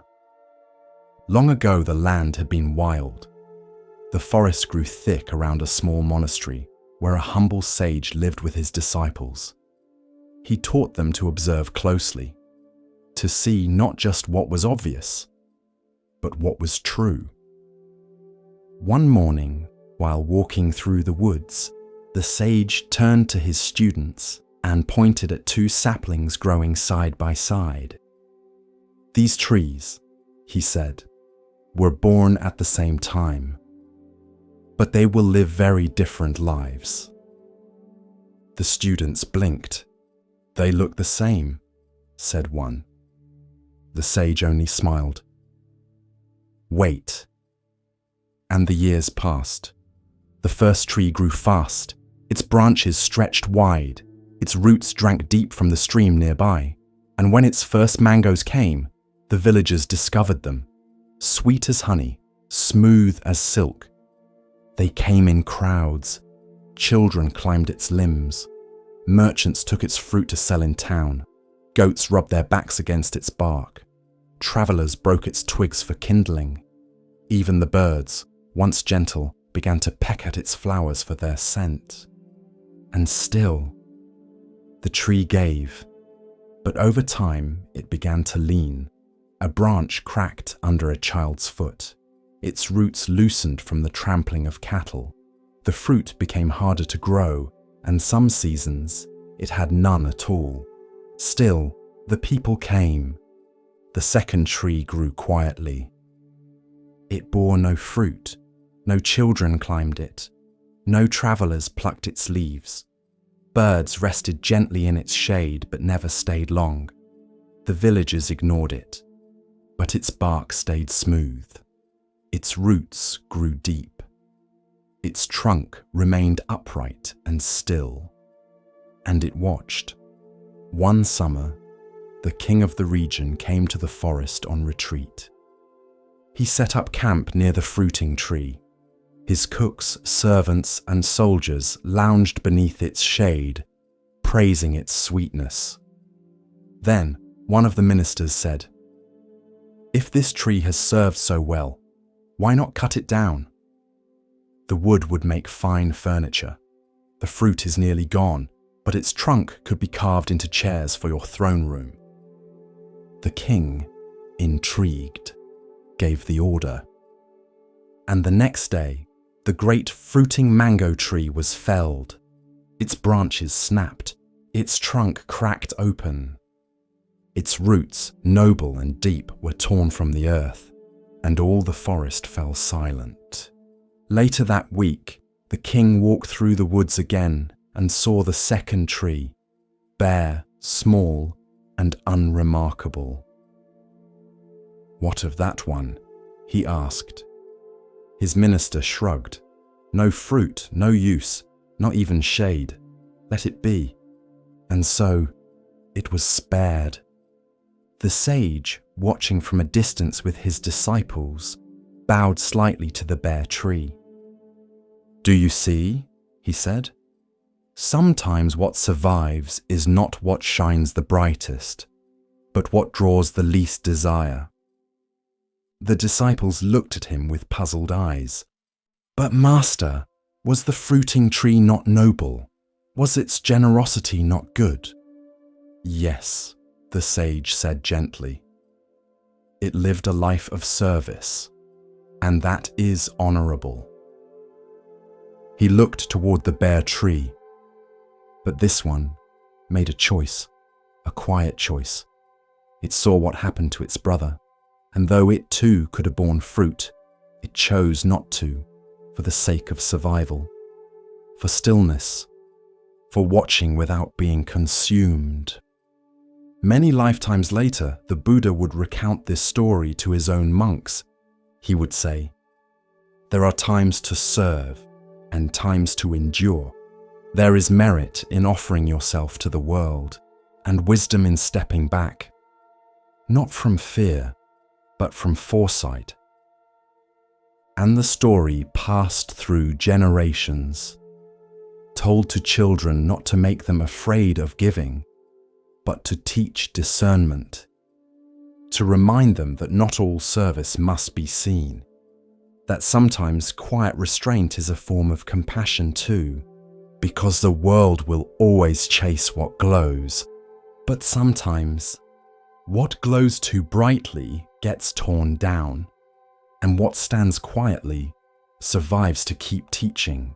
As we drift deeper into the still waters of Zen, a quiet teaching begins to rise, one that speaks of clarity and of value not always seen.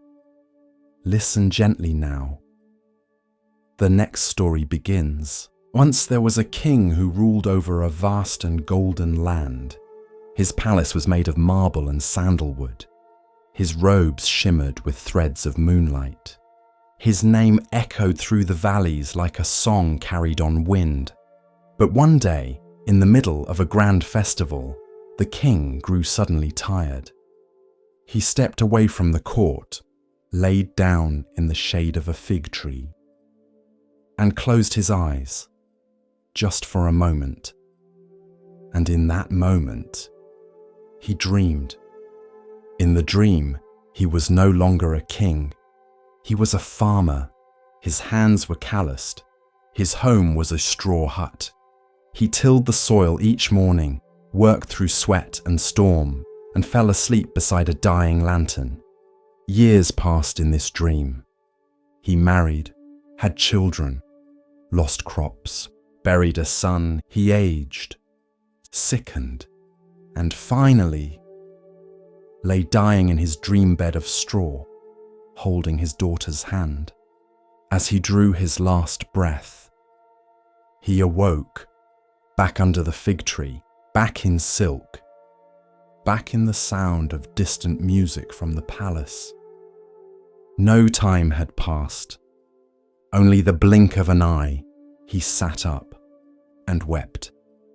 This is the story of samsara, the cycle of birth, death, and illusion. Commentary. The Buddha once said, "This world is a dream, a bubble, a shadow. See it as such. But it does not mean the world is meaningless. It means that clinging to the dream, believing it is the whole of reality, is what causes suffering." The king's dream felt real. He loved. He cried. He endured, and yet, it was only a flicker in his mind.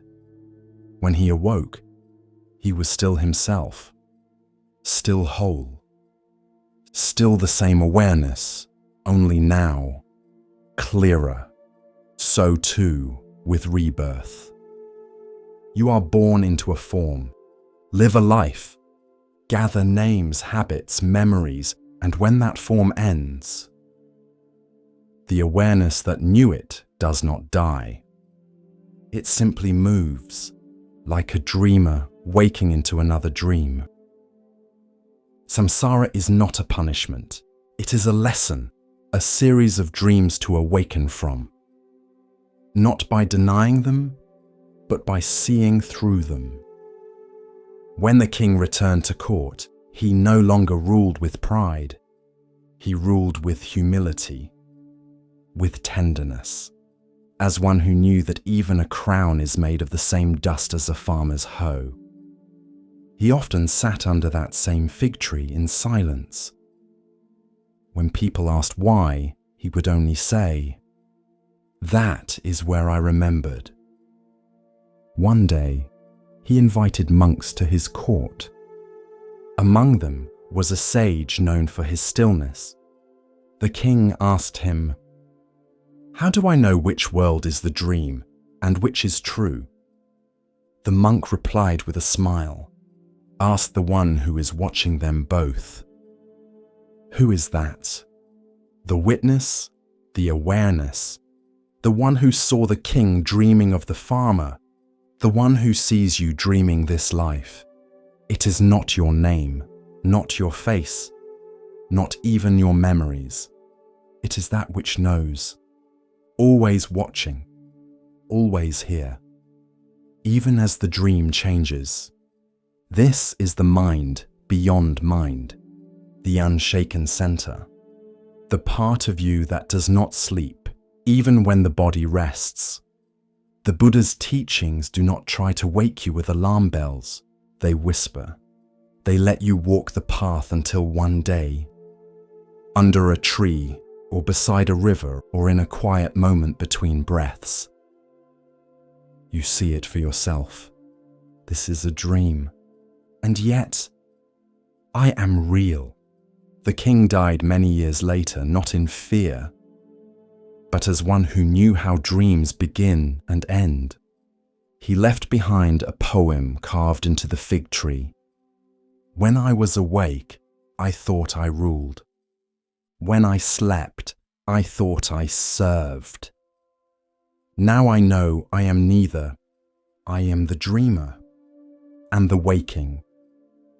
So when the world feels heavy or the illusion too thick, sit quietly, breathe, and ask yourself, what part of me is watching this? Not to escape the dream, but to wake kindly inside it. They worked for 7 days without rest, 4 monks, bent over low tables, hands steady, breath slow. Grain by grain, they placed colored sand onto a wide wooden platform, creating a mandala of breathtaking beauty. Circles inside circles, lotus petals, Buddhas seated in calm symmetry, tiny bridges crossing into sacred realms. It was more than art, it was a world. And they built it, knowing it would not last. Villagers came to watch, children gasped, old men wept. Even travelers paused on their way to market, drawn in by the silence, the precision, the colors blooming under careful fingers.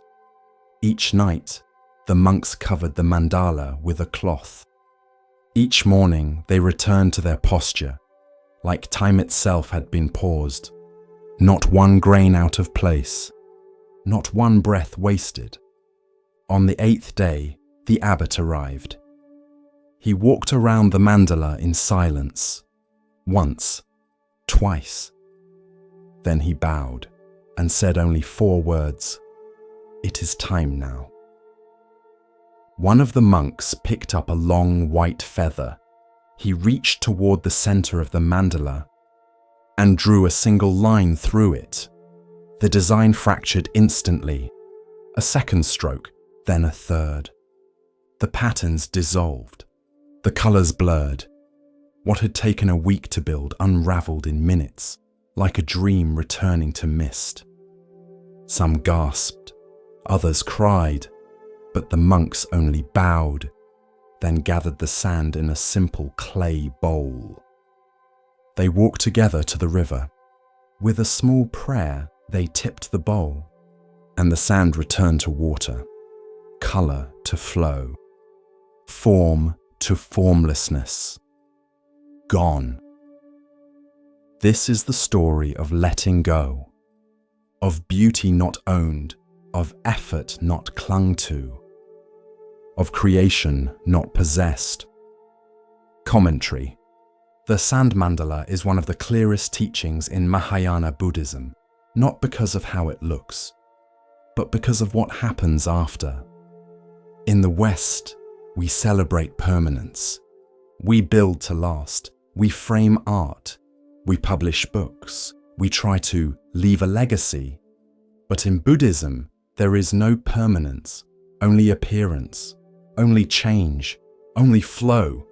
The monks poured their hearts into the mandala, their care, their breath, their presence. They built it not despite its impermanence, but because of it. They knew it would vanish, and they still gave everything. That is love without grasping, effort without ego, joy without needing to possess. The act of destroying the mandala is not cruelty, it is compassion, a reminder. Everything we cling to will one day dissolve. Beauty, youth, achievement, even memory. We can either mourn this endlessly or bow to it. There is a phrase in the Diamond Sutra. All conditioned things are like a dream, a phantom, a bubble, a shadow, like dew or a flash of lightning. Thus we shall view them. It doesn't mean nothing matters. It means everything matters more deeply when you know it's passing. You love your child's laughter more when you know they won't be 5 forever. You savor tea more when it's the last cup from the pot. You forgive faster when you realize tomorrow isn't promised. One woman who watched the mandala's destruction approached the abbot in tears. "All that work," she said, "and now it's gone." The abbot bowed. "That is why it was precious," he replied. "When we cling, we suffer. When we release, we flow." This doesn't mean becoming detached or cold. It means seeing clearly and trusting what passes. Trusting that even after the mandala is gone, the hands that built it are still steady. The breath that guided it is still with you. The river still carries the colors. Life is not meant to be grasped. It is meant to be given, again and again, like sand to a current. So build your mandalas, love your people, paint your days with color. But don't try to trap the moment. Let it come, let it shine, and when it's time, let it go. And perhaps, like the monks at the river, smile while you do. The scholar arrived at the mountain temple with a scroll under one arm and confidence in his step. He had studied the texts. He had debated sutras with masters across the provinces. He had published writings on logic and perception, emptiness and form. And now, at last, he wished to learn Zen. He was met by the abbot, an old man with tired eyes and steady hands. They sat on floor cushions beneath a wooden beam. The room smelled of old cedar and rain-damp stone. Outside, the wind stirred the pine needles. The abbot said nothing. The scholar bowed. "I have come to learn the true meaning of Zen." The abbot smiled and reached for the teapot. He poured and poured and kept pouring. The cup filled, then overflowed. The tea spilled onto the tray, then the floor, pooling around the scholar's sleeve. "Master!" the scholar cried, pulling back. "The cup is full! No more will go in!" The abbot paused, then looked up, expression unchanged. "Exactly," he said. "If your cup is already full, how can I show you Zen?" That was the lesson. No parable, no verse, no philosophy, just tea and the quiet sound of too much. In Zen, this story is often the first told, because so many who come to the practice do so with answers already in hand. Certainties, systems, names for things that have no names. But Zen is not a path of addition. It is a path of subtraction, not filling up, but emptying out, so that what cannot be spoken can finally be seen. Later that evening, the scholar sat alone in the courtyard. The wind had shifted. The trees swayed like old dancers in the dark. He touched the wet sleeve of his robe, still stained from the spilled tea. He thought of how much effort he had made, years of memorizing, comparing, analyzing. And now, a cup of tea had undone him. The next morning, he returned to the abbot. He bowed deeper this time. "I will begin again," he said, "but this time I will begin with an empty cup." The abbot simply nodded and poured. In the West, we're taught to value accumulation, of knowledge, of opinions, of success. We believe wisdom is something gained, a kind of mental wealth, stacked neatly in rows.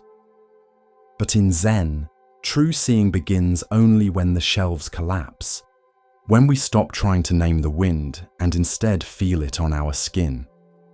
The story of the teacup is not just about humility, it's about presence, because most of us don't realize how full we are, not with wisdom, but with noise. Thoughts, fears, comparisons, labels for ourselves, judgments of others. Memories clinging like moss to the walls of the mind, and into that already crowded room, we try to invite truth. But truth is shy. It doesn't enter noise. It waits for silence. Once, a monk asked his teacher, "What is the essence of Zen?" The teacher picked up a broom and began sweeping, not as metaphor, but as truth. The monk blinked. "I meant the true essence." The teacher stopped, held up the broom, and said, "When your cup is empty enough to see this, then you'll know." The scholar stayed at the temple. He chopped wood, carried water, swept the garden path. He stopped trying to explain Zen and began living it. When thoughts rose, he bowed to them like old friends. When the wind blew, he listened. He stopped speaking about emptiness in essays and began to taste it in his bones. One afternoon, while washing bowls, another visitor arrived, a young academic from the capital, eager, brilliant, hungry for answers. He asked the abbot, "Master, what is Zen?" The abbot reached for the teapot. The scholar, now older and humbler, smiled gently and whispered under his breath, "Careful, your cup is already full." Commentary. We often think that wisdom means knowing more, but in Zen, wisdom is the art of unknowing, not ignorance, but freedom from the clutter of should and must, from the heavy robes of "I already know." To be empty is not to be void, it is to be receptive, to hold space for what arises, without grabbing it, without turning it into a theory. A teacup holds tea because it is empty. A mind holds peace because it is still. You cannot pour into what is already overflowing. You cannot meet truth if you are busy rehearsing your opinions. Zen is not an addition to your bookshelf. It is the moment you set the bookshelf on fire and warm your hands by the flames. There is a cup in all of us. Sometimes it's filled with pride, sometimes with fear, sometimes with knowledge we mistake for awakening. But when you're ready, when you truly long for clarity, you will tip that cup, let it spill, and then, and only then, will the tea of the present moment finally be poured.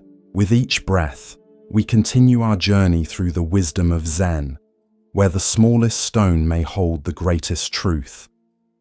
Here starts the next story. The gates of Kapilavastu had not changed. They still stood tall and carved with symbols of victory, still flanked by soldiers in polished armor, still framed by the scent of sandalwood and rose water poured in offering. But the man walking toward them now was not the same prince who once slipped away into the dark, his silks folded neatly beside a sleeping child. He wore no crown, no jewelry, only the ochre robes of a wandering monk, faded by sun and softened by dust. His feet were bare, his hands folded around a simple begging bowl. And though the guards stiffened at the sight of him, there was something in his stillness, his presence, that made them hesitate. "Is that?" one whispered. But the other could not answer, for it had been nearly 7 years since Prince Siddhartha vanished into the forest. 7 years since the kingdom was draped in grief and silence, since King Suddhodana walked the palace gardens alone, since Yasodhara raised their son Rahula beneath the weight of unanswered questions. Now the prince had returned, but not as a prince, not even as a man of the world. He returned as the Buddha, the awakened one. The message reached the palace like a whisper carried on wind. He has returned. In the great hall, King Suddhodana stood without speaking for a long time. Then, with deliberate steps, he left his throne. No guards followed him, no procession was summoned. He walked alone down the long stone corridor, past the memories carved into every wall. He found Siddhartha standing beneath the Bodhi tree that had been planted in the garden long ago. It was not the Bodhi tree, but it cast the same kind of peace, broad shade, dappled light, and the hush of old leaves. Father and son faced each other, one with hair white as ash and eyes heavy with time, the other with a shaven head and a face so calm it made the air feel still. "You left without a word," the king said at last, his voice steady but thick. "I had no words," the Buddha replied, "only the question. And now you return with answers. I return with understanding. Not to rule, but to teach.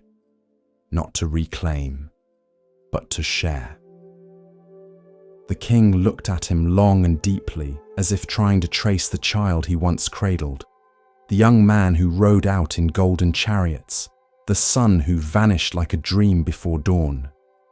At last, the king nodded. "Then let your mother see you, and let the boy." Yasodhara did not run to meet him. She did not cry. She did not fall to her knees. She stood in the doorway of the inner chamber, her sari plain, her hair pulled back, her face worn not with age, but with waiting. "I knew," she said quietly. "I knew you had not died. The Buddha lowered his gaze. I died to what I was, he said, so that I could be born to what is. And us, she asked, what are we now? He stepped closer but did not reach out. The rules of a renunciant were clear. No touch, no home, no possession, and yet his eyes held something that made her breath catch. An ache, a reverence, a peace deeper than comfort. I carry you with me, he said, not in desire, but in truth. In knowing that even love must be freed from clinging to shine in full. Behind her, a boy's voice echoed through the hall. Mother, who is it? Rahula stepped into the light. He was 7, just tall enough to look up with question, just old enough to sense what was unspoken.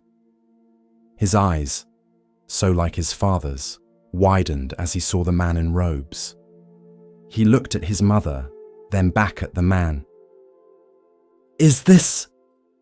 Yasodhara nodded slowly. This is your father. The boy approached carefully, drawn not by familiarity, but by gravity. The Buddha knelt, bringing his eyes level with the child's.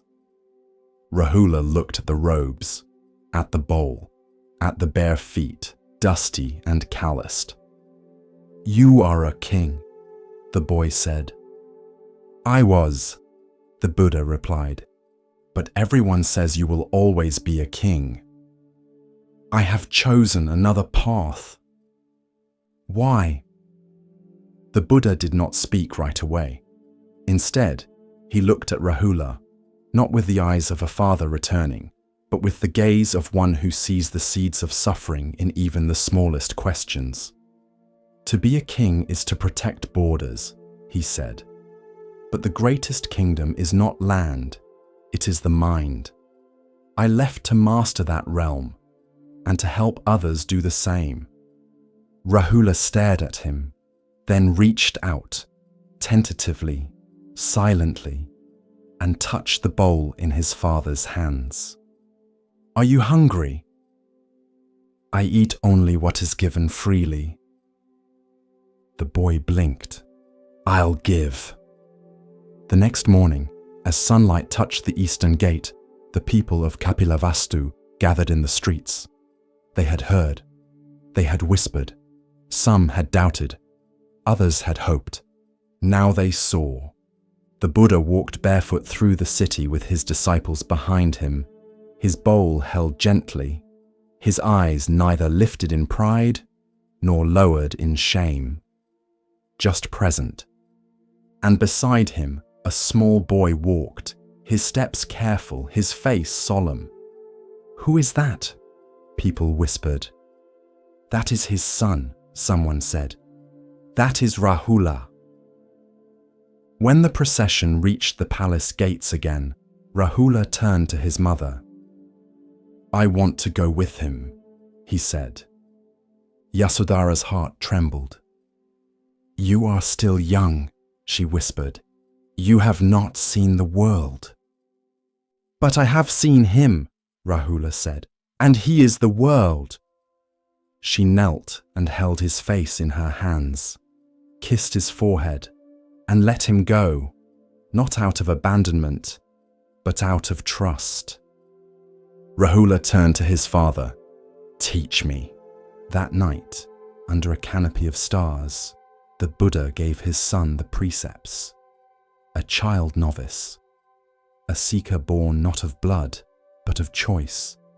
He named him Rahula, not in casual use, but in truth. Fetter. For that is what the boy had been once, a golden chain pulling at his heart. But now the chain had turned to light. Not attachment, but connection. Not weight, but legacy. The Buddha looked at his son as he slept beside the fire, curled in a robe too big, holding a wooden begging bowl like a treasure. And for a moment, the silence was not empty. It was full. Years later, Rahula would become a monk in full, respected for his insight and restraint. He would ask deep questions and receive answers not as a prince's son, but as a seeker in his own right. But none would forget that first night. When the Buddha returned, not with chariots, but with calm, not to rule, but to gaze into his son's eyes, and say, without speaking, "I left so you would not inherit illusion. I returned so you could choose the truth." And in that silent gaze was everything a father could offer and everything a seeker could need. The lake shimmered like a mirror at dawn. Mist hovered just above the water, rising in soft spirals. On its banks, reeds bowed gently in the morning breeze, and lotus blossoms opened their pink faces to the sun. In the middle of the lake stood a small island, quiet, green and hidden from the world. And on this island, in a nest woven from reeds and grace, lived a bird unlike any other. He was a mallard, but not an ordinary one. His feathers were not grey or brown, but a deep, radiant gold. He glowed like a flame in flight, and his heart was as generous as his form was rare. He was the Buddha in one of his many past lives. Once, long ago, he had been a man, a kind and devoted father to 3 daughters. After his death, reborn as a golden bird, he remembered the love he had once held for his family. "I cannot be their father again," he thought, "but I can still care for them."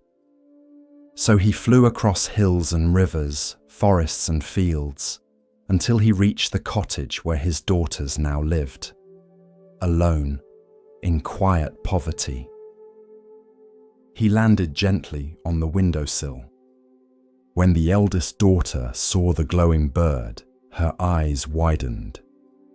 The bird spoke, softly, from a heart still bound by love.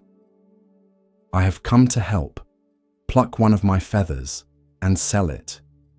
It will feed you for many days." The girl hesitated, but the bird bowed his head. "It is freely given." She plucked a single feather, golden, smooth, and warm to the touch. And as the mallard took flight again, the room seemed to glow with a little more hope. Days passed, then weeks, and each time the daughters began to hunger, the bird returned, offering a single feather, no more. Their home grew brighter, their faces fuller. But the bird too remained bright, his feathers returning, his heart untroubled. Until one day, greed crept into the house like a shadow at dusk. The youngest daughter asked, "Why does he give only one at a time?" The middle daughter frowned. "He has many. If we plucked them all at once, we would be rich forever." The eldest hesitated. "But he gives them freely from kindness." "Kindness is slow," said the middle one. "We need certainty."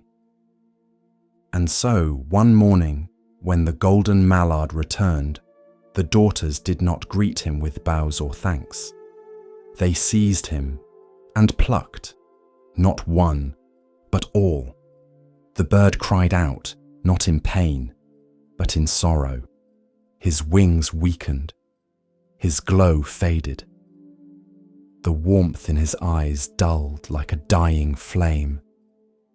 And when the daughters looked down, the feathers they held were no longer gold, just grey, dull, ordinary, lifeless. As was the bird now lying still in their hands. They gasped. "What happened? Where is the gold?" But no answer came. The mallard lay motionless, too hurt to fly, too kind to curse.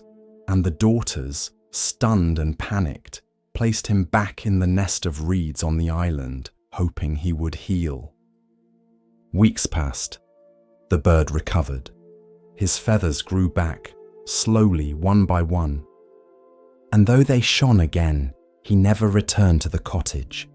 He had given without condition, but greed had mistaken gift for possession, and in doing so, had severed the bond of love.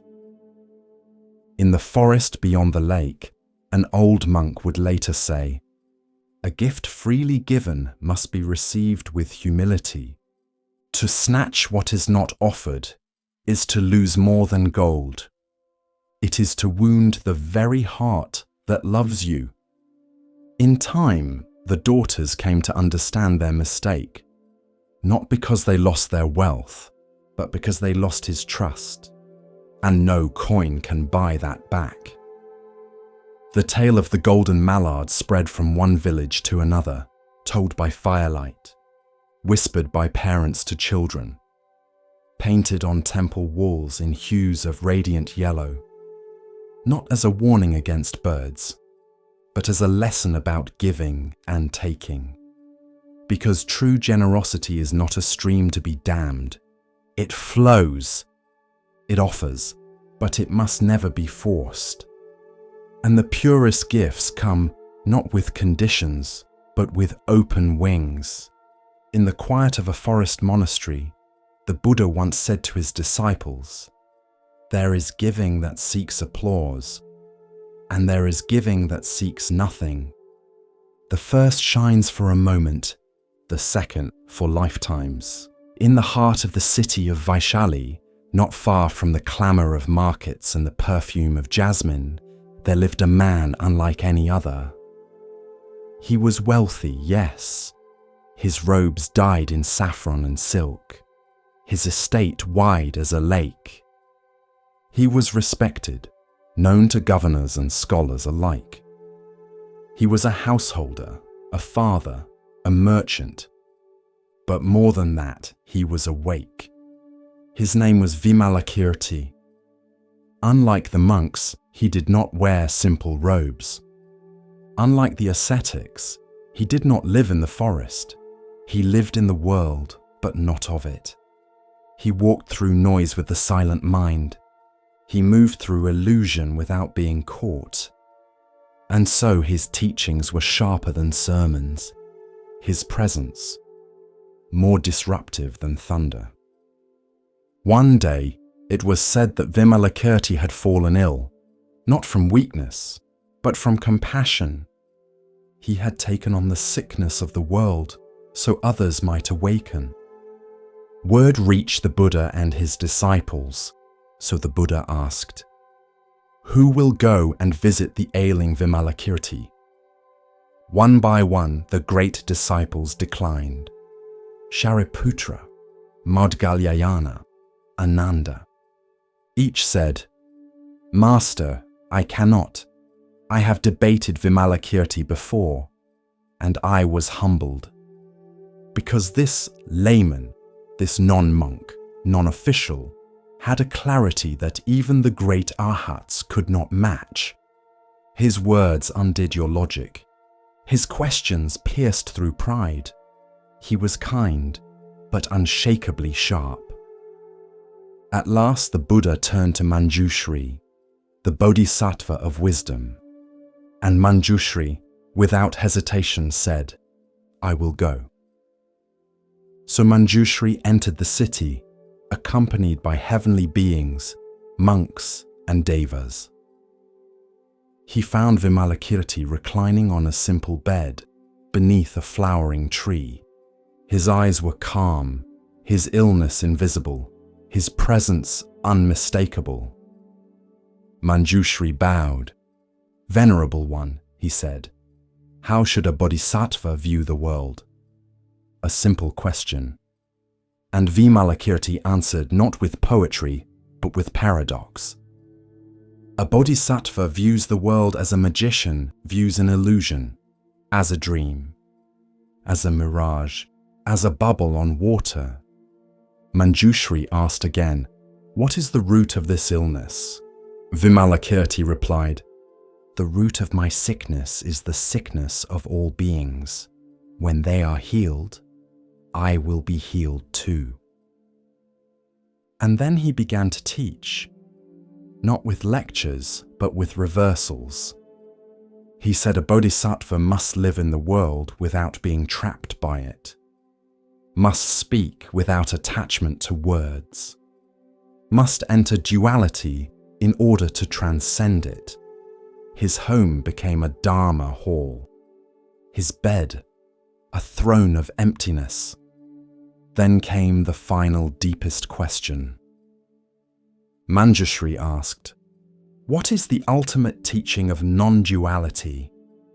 One by one, the assembled bodhisattvas gave answers, each profound, each poetic. They spoke of emptiness, of no birth and no death, of neither here nor there, of neither self nor other. Each spoke in turn, until all had spoken. Then they turned to Vimalakirti and asked, "What is your answer?" Vimalakirti looked at them, smiled and said, "Nothing." He remained completely silent. No gesture, no word, just presence. And in that moment, the hall fell still. Even the wind paused at the edge of the window. And the bodhisattvas understood, because that, his silence, was the answer. Beyond yes and no, beyond concepts, beyond even the word beyond. Only direct knowing, unspoken and complete. Commentary. The Vimalakirti Sutra is not just a scripture, it is a mirror, held up to the part of us that clings to roles, to robes, to rank, to rhetoric. It reminds us, wisdom is not a matter of appearance, and truth is not always spoken. Vimalakirti was not a monk, but he understood Dharma more deeply than most. He owned property, but was not owned by it. He lived among crowds, but dwelled in emptiness. He used language, but was not trapped by it.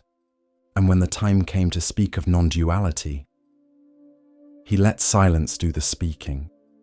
Sometimes, silence is escape. But sometimes, it is clarity, not a refusal, but a revelation. A silence so full, it says everything. There's a Zen saying, "When the mouth is closed, the Dharma speaks most clearly."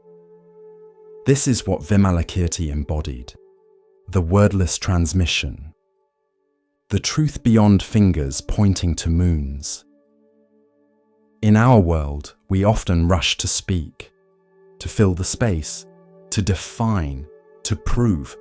But Vimalakirti teaches, when we stop grasping, when we stop arranging words like armor, what remains is presence. The silence was not empty, it was alive. It was not passive, it was the roar of no self. It dismantled even the idea of someone giving an answer, and left only this. You don't have to be a monk to wake up. You don't have to renounce your life. You have to see through it, and then live with depth, with clarity, with compassion, from within the illusion, while no longer fooled by it. Vimalakirti's room is still here. Every moment you stop trying to win the argument, every time you stop needing to prove you're wise, every time you rest in the space before thought, you are sitting beside him, and you are silent too. The path of Zen unfolds like morning mist, soft and patient. In this next tale, we are invited to see, beyond appearance, into essence. Listen carefully to the next story. The forest welcomed him, but not with comfort. It offered no shade from questions, no warmth from familiarity. Siddhartha had left behind the silk and gold of palace life, and now walked among wandering seekers, mendicants, and sages whose ribs showed like cages, and whose eyes glimmered with discipline or delusion. He sought teachers, and they welcomed him, for his mind was sharp and his determination pure. He studied with Arada Kalama, who taught of the formless meditative realms, places where consciousness floated like light on still water. Siddhartha followed his teachings, and with silent breath and sharpened focus, he reached those plains. His mind became spacious. His thoughts slowed like clouds drifting across a still lake. For hours, even days, he remained in deep absorption, untouched by fear, untouched by want. But when he opened his eyes, he saw the truth. Though his body was still, suffering had not ended. The world remained the same. Hunger still visited the poor. Age still bent the backs of farmers. Death still came to children and kings alike. He bowed to Arada Kalama with gratitude and moved on. Next, he studied with Udaka Ramaputta, who taught of neither perception nor non-perception, of the vast nothingness that lay beyond all forms. Siddhartha once again followed, and again he reached the heights. He learned to let go of sensation, of even the thought of self. He floated, as if beyond the skin of the world. But again, when his eyes opened, the truth remained. Desire still lingered. Aging still came. Death still waited. He thanked his teachers, bowed with reverence, and walked on. He had reached the highest peaks of mind. He had sat in the palace of consciousness. And still, he had not seen freedom. In a grove beside the Niranjana river, he found a band of 5 ascetics who practiced fierce austerity. They believed that the body must be conquered by pain, that by starving it, punishing it, mastering its cravings, one could burn away desire and illusion. Siddhartha joined them. He ate but 1 grain of rice a day.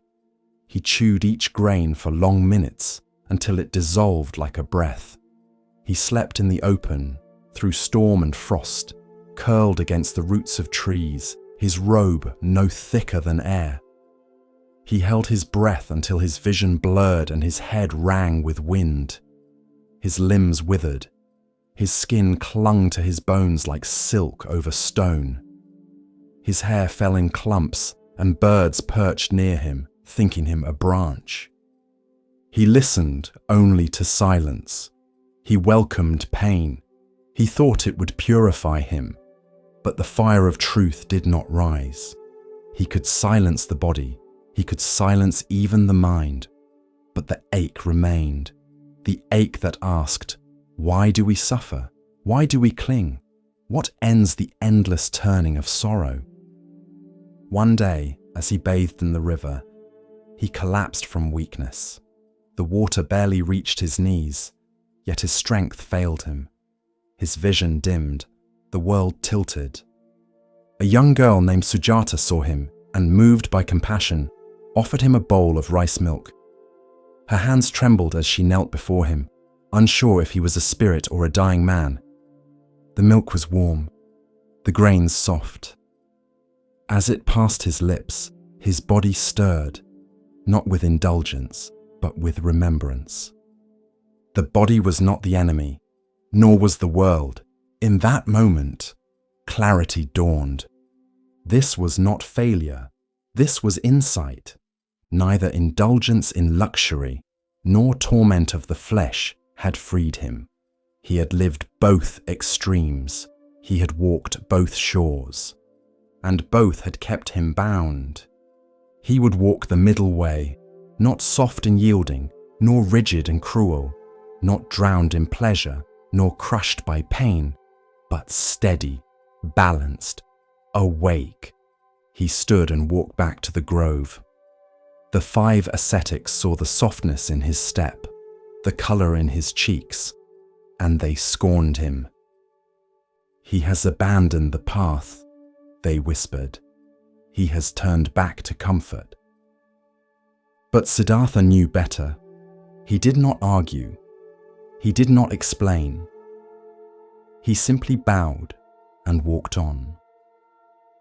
At the edge of the forest stood a great fig tree whose roots plunged deep and whose branches reached like arms toward the sky. Siddhartha looked upon it and knew, here he would sit, here he would wait. He gathered dry grass for a seat. He placed his back to the tree. He crossed his legs, rested his hands in his lap, and drew a deep, even breath. He made a vow, "Though my skin withers, though my bones turn to dust, I will not rise from this seat until I find the end of suffering." The sun passed. The moon rose. Birds quieted. Winds stilled. And in the silence the battle began, not with sword or shield, but with doubt and memory, fear and illusion. But that was the next story.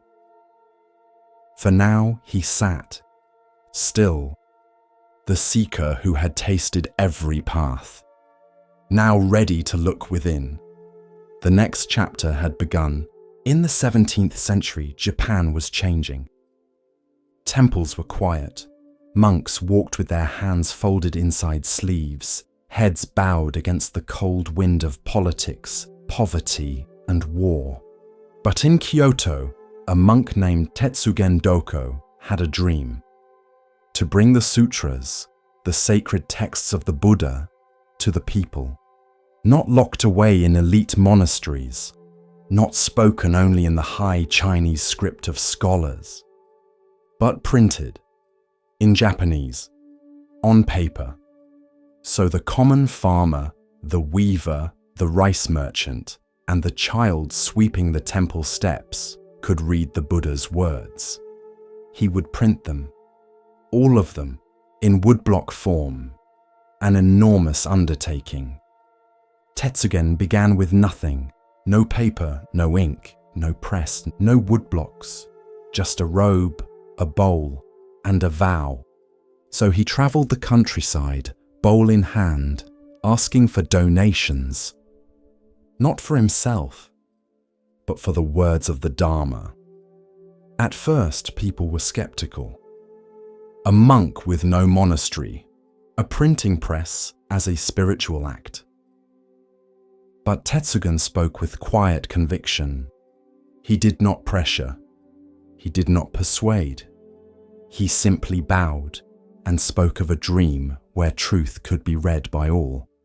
And slowly, the donations came: coins, rice, a silver hairpin from a widow, a child's carved flute.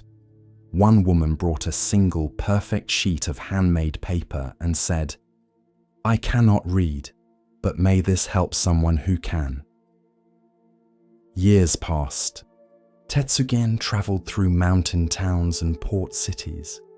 He walked in sun, in snow, in silence.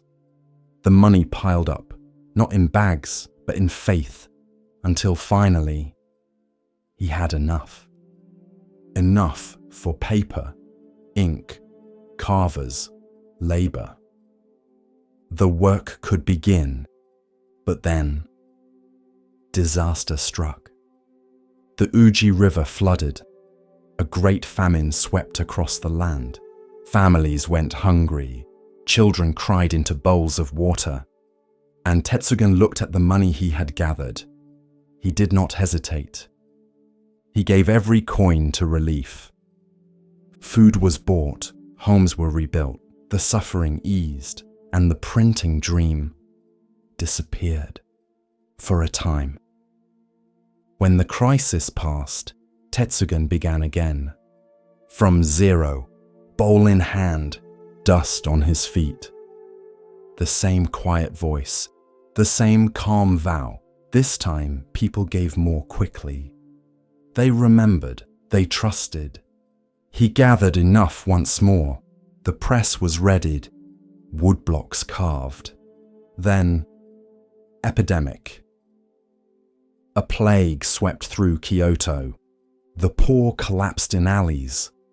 Temples turned into infirmaries. And once again, Tetsugen gave all the money away. The third time, he began again. Older now, slower, but steady. His vow never cracked, and after many years, the sutras were finally printed in 7,000 woodblocks, hand-carved and inked with devotion. The first complete Japanese printing of the Buddhist canon. Even today, the blocks are preserved at Obaku Monastery in Kyoto, a monument to patience, to persistence, to presence. But ask a Zen master about Tetsugen's sutras, and they will smile and say, yes, he printed 3 editions, but the first 2 are the most beautiful. Commentary. Zen is not impressed by grand gestures, it is moved by quiet truth. Tetsugen's vow was not to ink, not to paper, but to service. And so, when suffering appeared, he did not cling to his dream. He let it go, not out of failure, but out of deeper practice. The first 2 editions were never printed, but they were lived. Printed in rice, in shelter, in the body of a starving child who lived because of his decision. Printed in the woman who kept her husband another year because Tetsugen paid for medicine instead of woodblocks. Printed in the hearts of strangers who saw that the Dharma is not words, but action. The 3rd edition, that was just the form. The content had already been carved in compassion. Tetsugen teaches us, your vow is not what you say when it's easy. It's what you do when it costs you. And in those moments, when your deepest aspiration must bend to the needs of others, that is the real test of the way.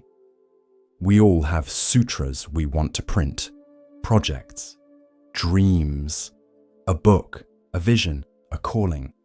And often, the world interrupts, crisis, illness, family.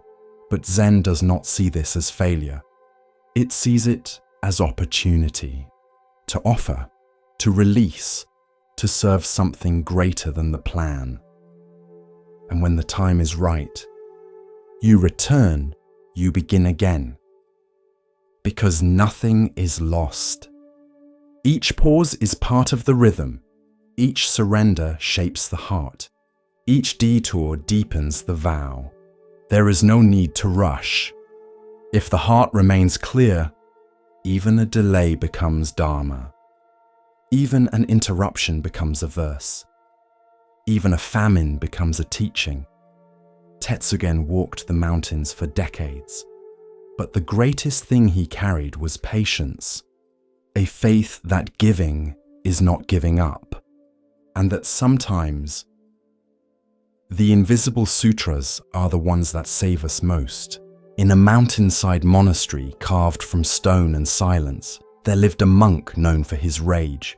He was not a novice, not undisciplined, not cruel, but when the fire came, it came fast, like wind through dry leaves, like lightning on still water. His name was Anjun. Years before, he had left behind a life of status and noise. A wealthy merchant's son, he had walked away from gold, from servants, from praise. He shaved his head, took the robe, entered the path, and tried to be still.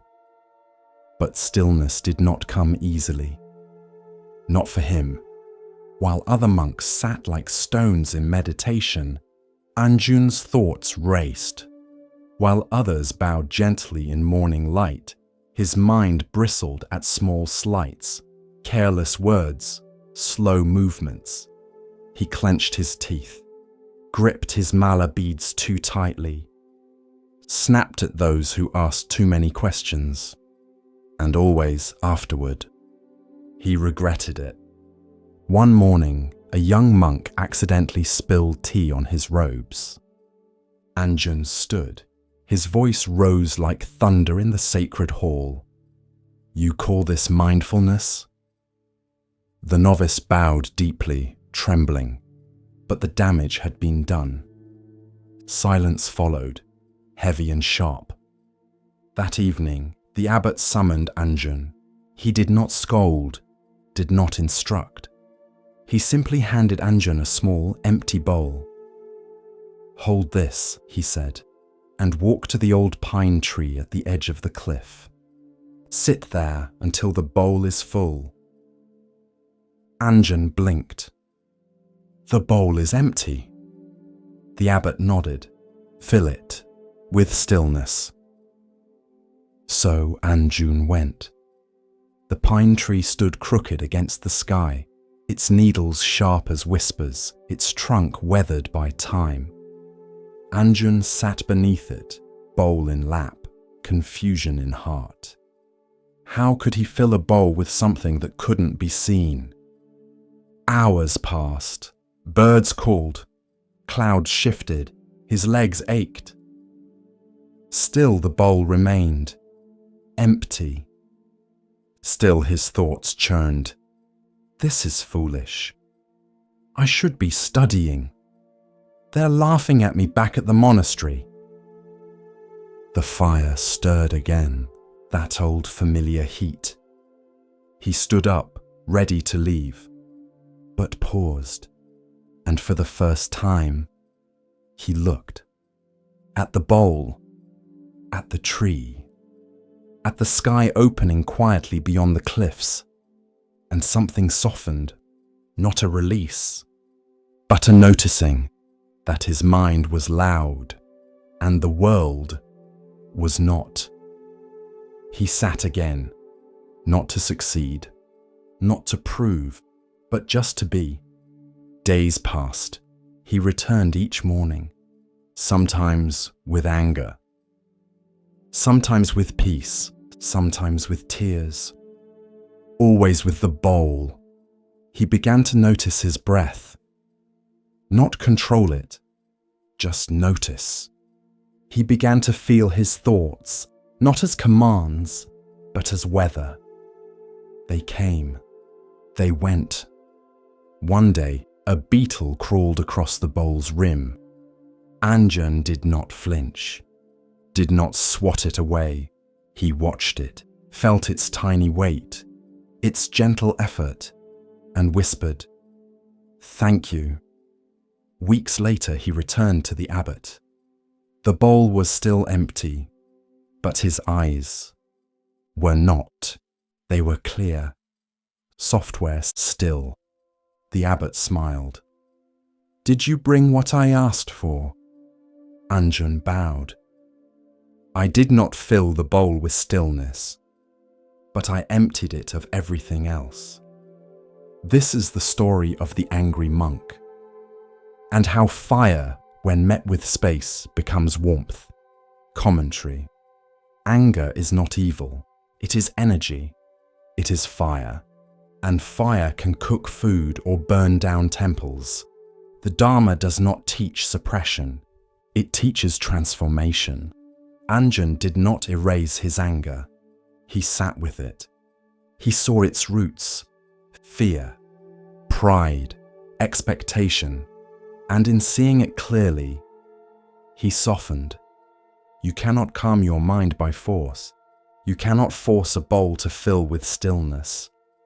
You can only stop stirring the water and wait until clarity returns on its own. We all carry bowls, and we all try to fill them with achievement, with reaction, with rightness, with control, but the wisest among us know. The real work is emptying, not to lose, but to make space. There's a Zen saying, Let go or be dragged. You don't have to destroy your fire. Just give it space. Let it breathe. Let it teach you what stillness really means. And remember, stillness does not mean absence of movement. It means absence of resistance. Like a tree that sways but does not break. Like a bowl that reflects the sky because it does not try to. Let your bowl be empty, and in that emptiness, find peace.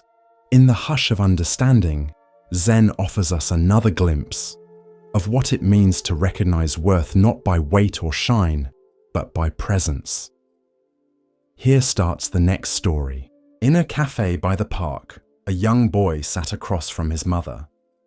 The table was small, just enough for 2 mugs, 1 half-drunk hot chocolate, and a croissant with a single bite missing.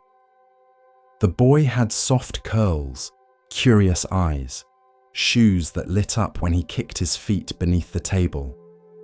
He watched his mother, hoping for her eyes.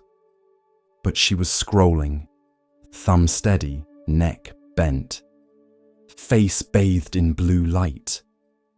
She nodded every now and then, murmured a but her gaze stayed tethered to the glowing screen. This is not a story about blame. It's a story about forgetting, about the quiet erosion of presence, and the way a moment, once missed, does not return. The boy reached into his pocket and pulled out a rock. Not a fancy one, just smooth, grey, shaped like a teardrop. He set it gently on the table, waited. She scrolled. He tapped it with a finger, rolled it in a little circle, whispered something to it. She didn't look up. The server passed by and smiled at the boy. "Is that your treasure?" The boy nodded. The mother didn't hear. Presence isn't always taken. Sometimes it is quietly surrendered. We trade it for urgency, for likes, for news we cannot change. And meanwhile, a child sits across from us, glowing not with pixels, but with life. The Buddha once said, "Do not dwell in the past, do not dream of the future. Concentrate the mind on the present moment." But the present must be chosen. It cannot shout louder than a screen. Later that day, the mother posted a photo. "Hot chocolate with my little one, coffee heart grateful." The boy was blurry in the background, looking at her. She never noticed. One day, the rock was gone, replaced by a drawing. 2 stick figures, one big, one small, holding hands. The sky above them filled with birds that looked like wide letter V's. He slid it across the table. She liked it, said, "Cute," snapped a photo, shared it instantly. Didn't ask what the birds were. Didn't ask if the smaller figure was sad. But the boy said nothing. Children know how to speak through absence. Presence is not just being near. It is attention. It is seeing the person across from you, as if this moment will never come again, because it won't. One afternoon, the boy stopped bringing things. No rock, no drawings, just silence. He stirred his chocolate with slow circles, watched the steam rise and disappear, watched her eyes disappear too. Then one day, the phone died. Just as she reached for it, the screen went black. The world returned. She blinked, looked around, looked at him. He stared back, wide-eyed. Hope and doubt mixed in his quiet. She reached across the table, took his hand. For the first time in a long time, he didn't pull away. They sat like that for 5 minutes, not speaking, just holding the now, When the server came to clear the table, the boy whispered, "She's back." The server smiled. "Yes, I see. Presence does not demand perfection, only noticing, only returning, again and again. Like breath." Years later, when the boy was older, he would keep the old rock in a box. It would feel heavier than he remembered, not because of weight, but because of what it once tried to carry. Presence is fragile, but it is also forgiving. One moment missed does not cancel the next. The child is still waiting, not in punishment, but in invitation. And the phone. It remained in her bag the next time they came, not because she hated it, but because she finally saw the better screen. The one with his eyes. He was the oldest monk in the monastery. No one quite remembered when he had arrived. He had been there before the abbot, before the bell tower was built, before the bamboo grove behind the kitchen had taken root. They called him Elder Wen. His robe was patched at the sleeves, his back curved like a bowed reed, and his eyes were always smiling, like he had seen something long ago and never forgotten it. He didn't teach, not formally, but every morning he lit the incense before dawn. Every afternoon he watered the moss around the garden stones, and in the evening he swept the meditation hall in silence, the broom moving in time with his breath. You could walk past him and miss him entirely, unless you were paying attention. Then you would feel it, that quiet radiance, like sitting near a warm lamp on a winter night. One spring, Elder Wen stopped coming to morning service. He didn't light the incense, didn't sweep, didn't bow. He stayed in his small corner room beside the main hall, lying on his straw mat with hands folded gently over his chest. He was dying. The news spread quickly. Monks whispered in the corridors. Some feared, some mourned. Some tried to distract themselves with chores. But one by one, they made their way to his room. To say goodbye, to ask for wisdom, to seek some final teaching. But Elder Wen said almost nothing. He just smiled. That same soft smile, unmoved by sorrow, unafraid of what came next. One young monk sat at his side and finally asked, "Master, are you not afraid?" Elder Wen opened his eyes. "Afraid of what?" he whispered. "Of leaving." The old monk chuckled softly, a sound like wind through dry leaves. "Leave where?" He looked around his humble room. "There is nowhere to go." Another monk asked, "What is your final instruction?"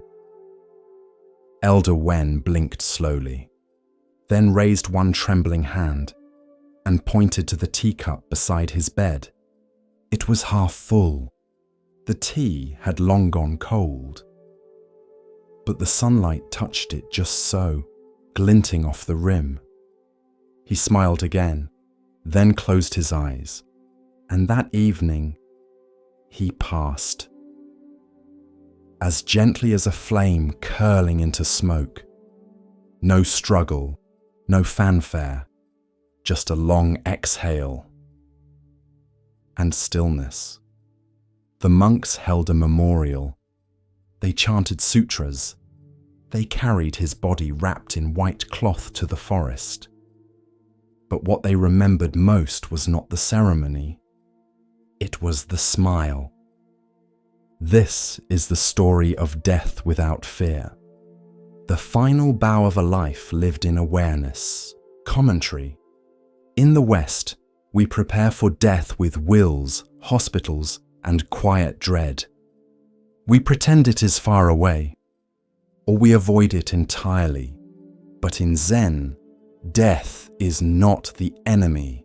It is the mirror that shows you whether you were truly alive. Elder Wen was not afraid because he had already practiced dying. Every time he let go of a grudge, every time he stepped aside for someone younger, every time he bowed in silence, releasing his self-importance. The teacup was his final teaching, so ordinary, so overlooked. But it held the whole Dharma. A cup is useful because it is empty. It can hold, receive, release. But if you cling to the cup itself, you miss the tea. If you fear the cup breaking, you never enjoy what it holds. Elder Wen was ready to leave because he had drunk deeply of life. He had tasted the tea, and he didn't cling to the cup. There's a Zen saying, "Let death come like a welcome guest." That doesn't mean we rush toward it. It means we don't turn our back on it. We live with it, like a quiet friend who reminds us not to waste time. Elder Wen's room is empty now, but the moss he watered still thrives. The broom still leans against the wall. The teacup still rests on the low table, cleaned and dry. And his smile lives in the memory of every monk who sat beside him and realized, stillness is not defeat. Stillness is trust. You do not need to fear the end. You only need to live in such a way that when it comes, you can greet it with a breath and a smile. At the edge of the monastery was a pond, small, shallow, ringed with moss-covered stones. No fish swam in it. No lilies bloomed. It was quiet, so quiet you could hear dragonflies land on its surface. The monks would pass it daily on the way to morning meditation. Most gave it no thought. But one monk, young, curious, still a little wild in the heart, began to stop beside it each dawn. He would pick up a pebble, hold it, feel its weight, then toss it gently into the still water, and each time he would watch the ripples move outward, soft circles expanding from the center until they kissed the edges of the pond and vanished. One morning, the head teacher stood beside him. "You throw a pebble every day," he said. "Why?" The young monk didn't answer at first. Then he said, "I think I'm watching how something so small still affects everything." The teacher smiled, bent down, picked up his own stone, and said, "Every thought, every word, every action is a pebble in the pond of life." Then he let it fall. Ripples. The young monk began to understand that karma is not punishment or reward.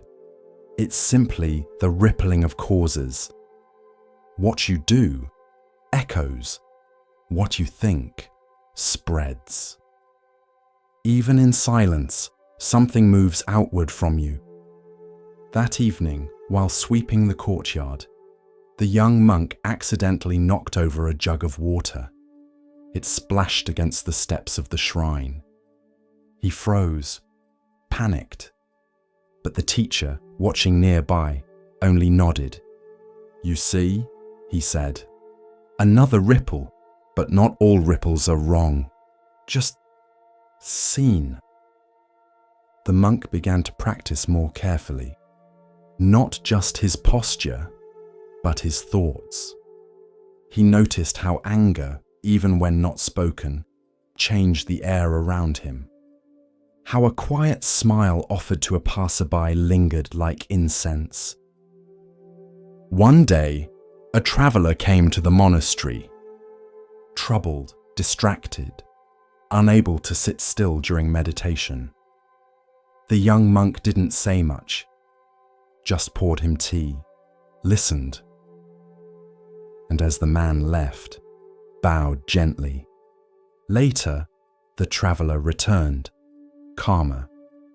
He said, "I don't know what helped me, but something about your silence made me feel still. A ripple. Not grand, not loud, just a movement born from presence." There is a story in Zen. A student asked, "How do I change the world?" The teacher replied, "Change the shape of the stone you drop into it." The young monk continued to visit the pond, but now he didn't throw pebbles each day. Sometimes he just sat, watching the water hold its breath. Because he understood now, it's not always about making ripples. Sometimes it's about learning to be still enough to feel them. As the lantern of awareness glows a little brighter, we come to a tale about seeing with more than the eyes. Let the stillness guide you now, and listen carefully to the next story.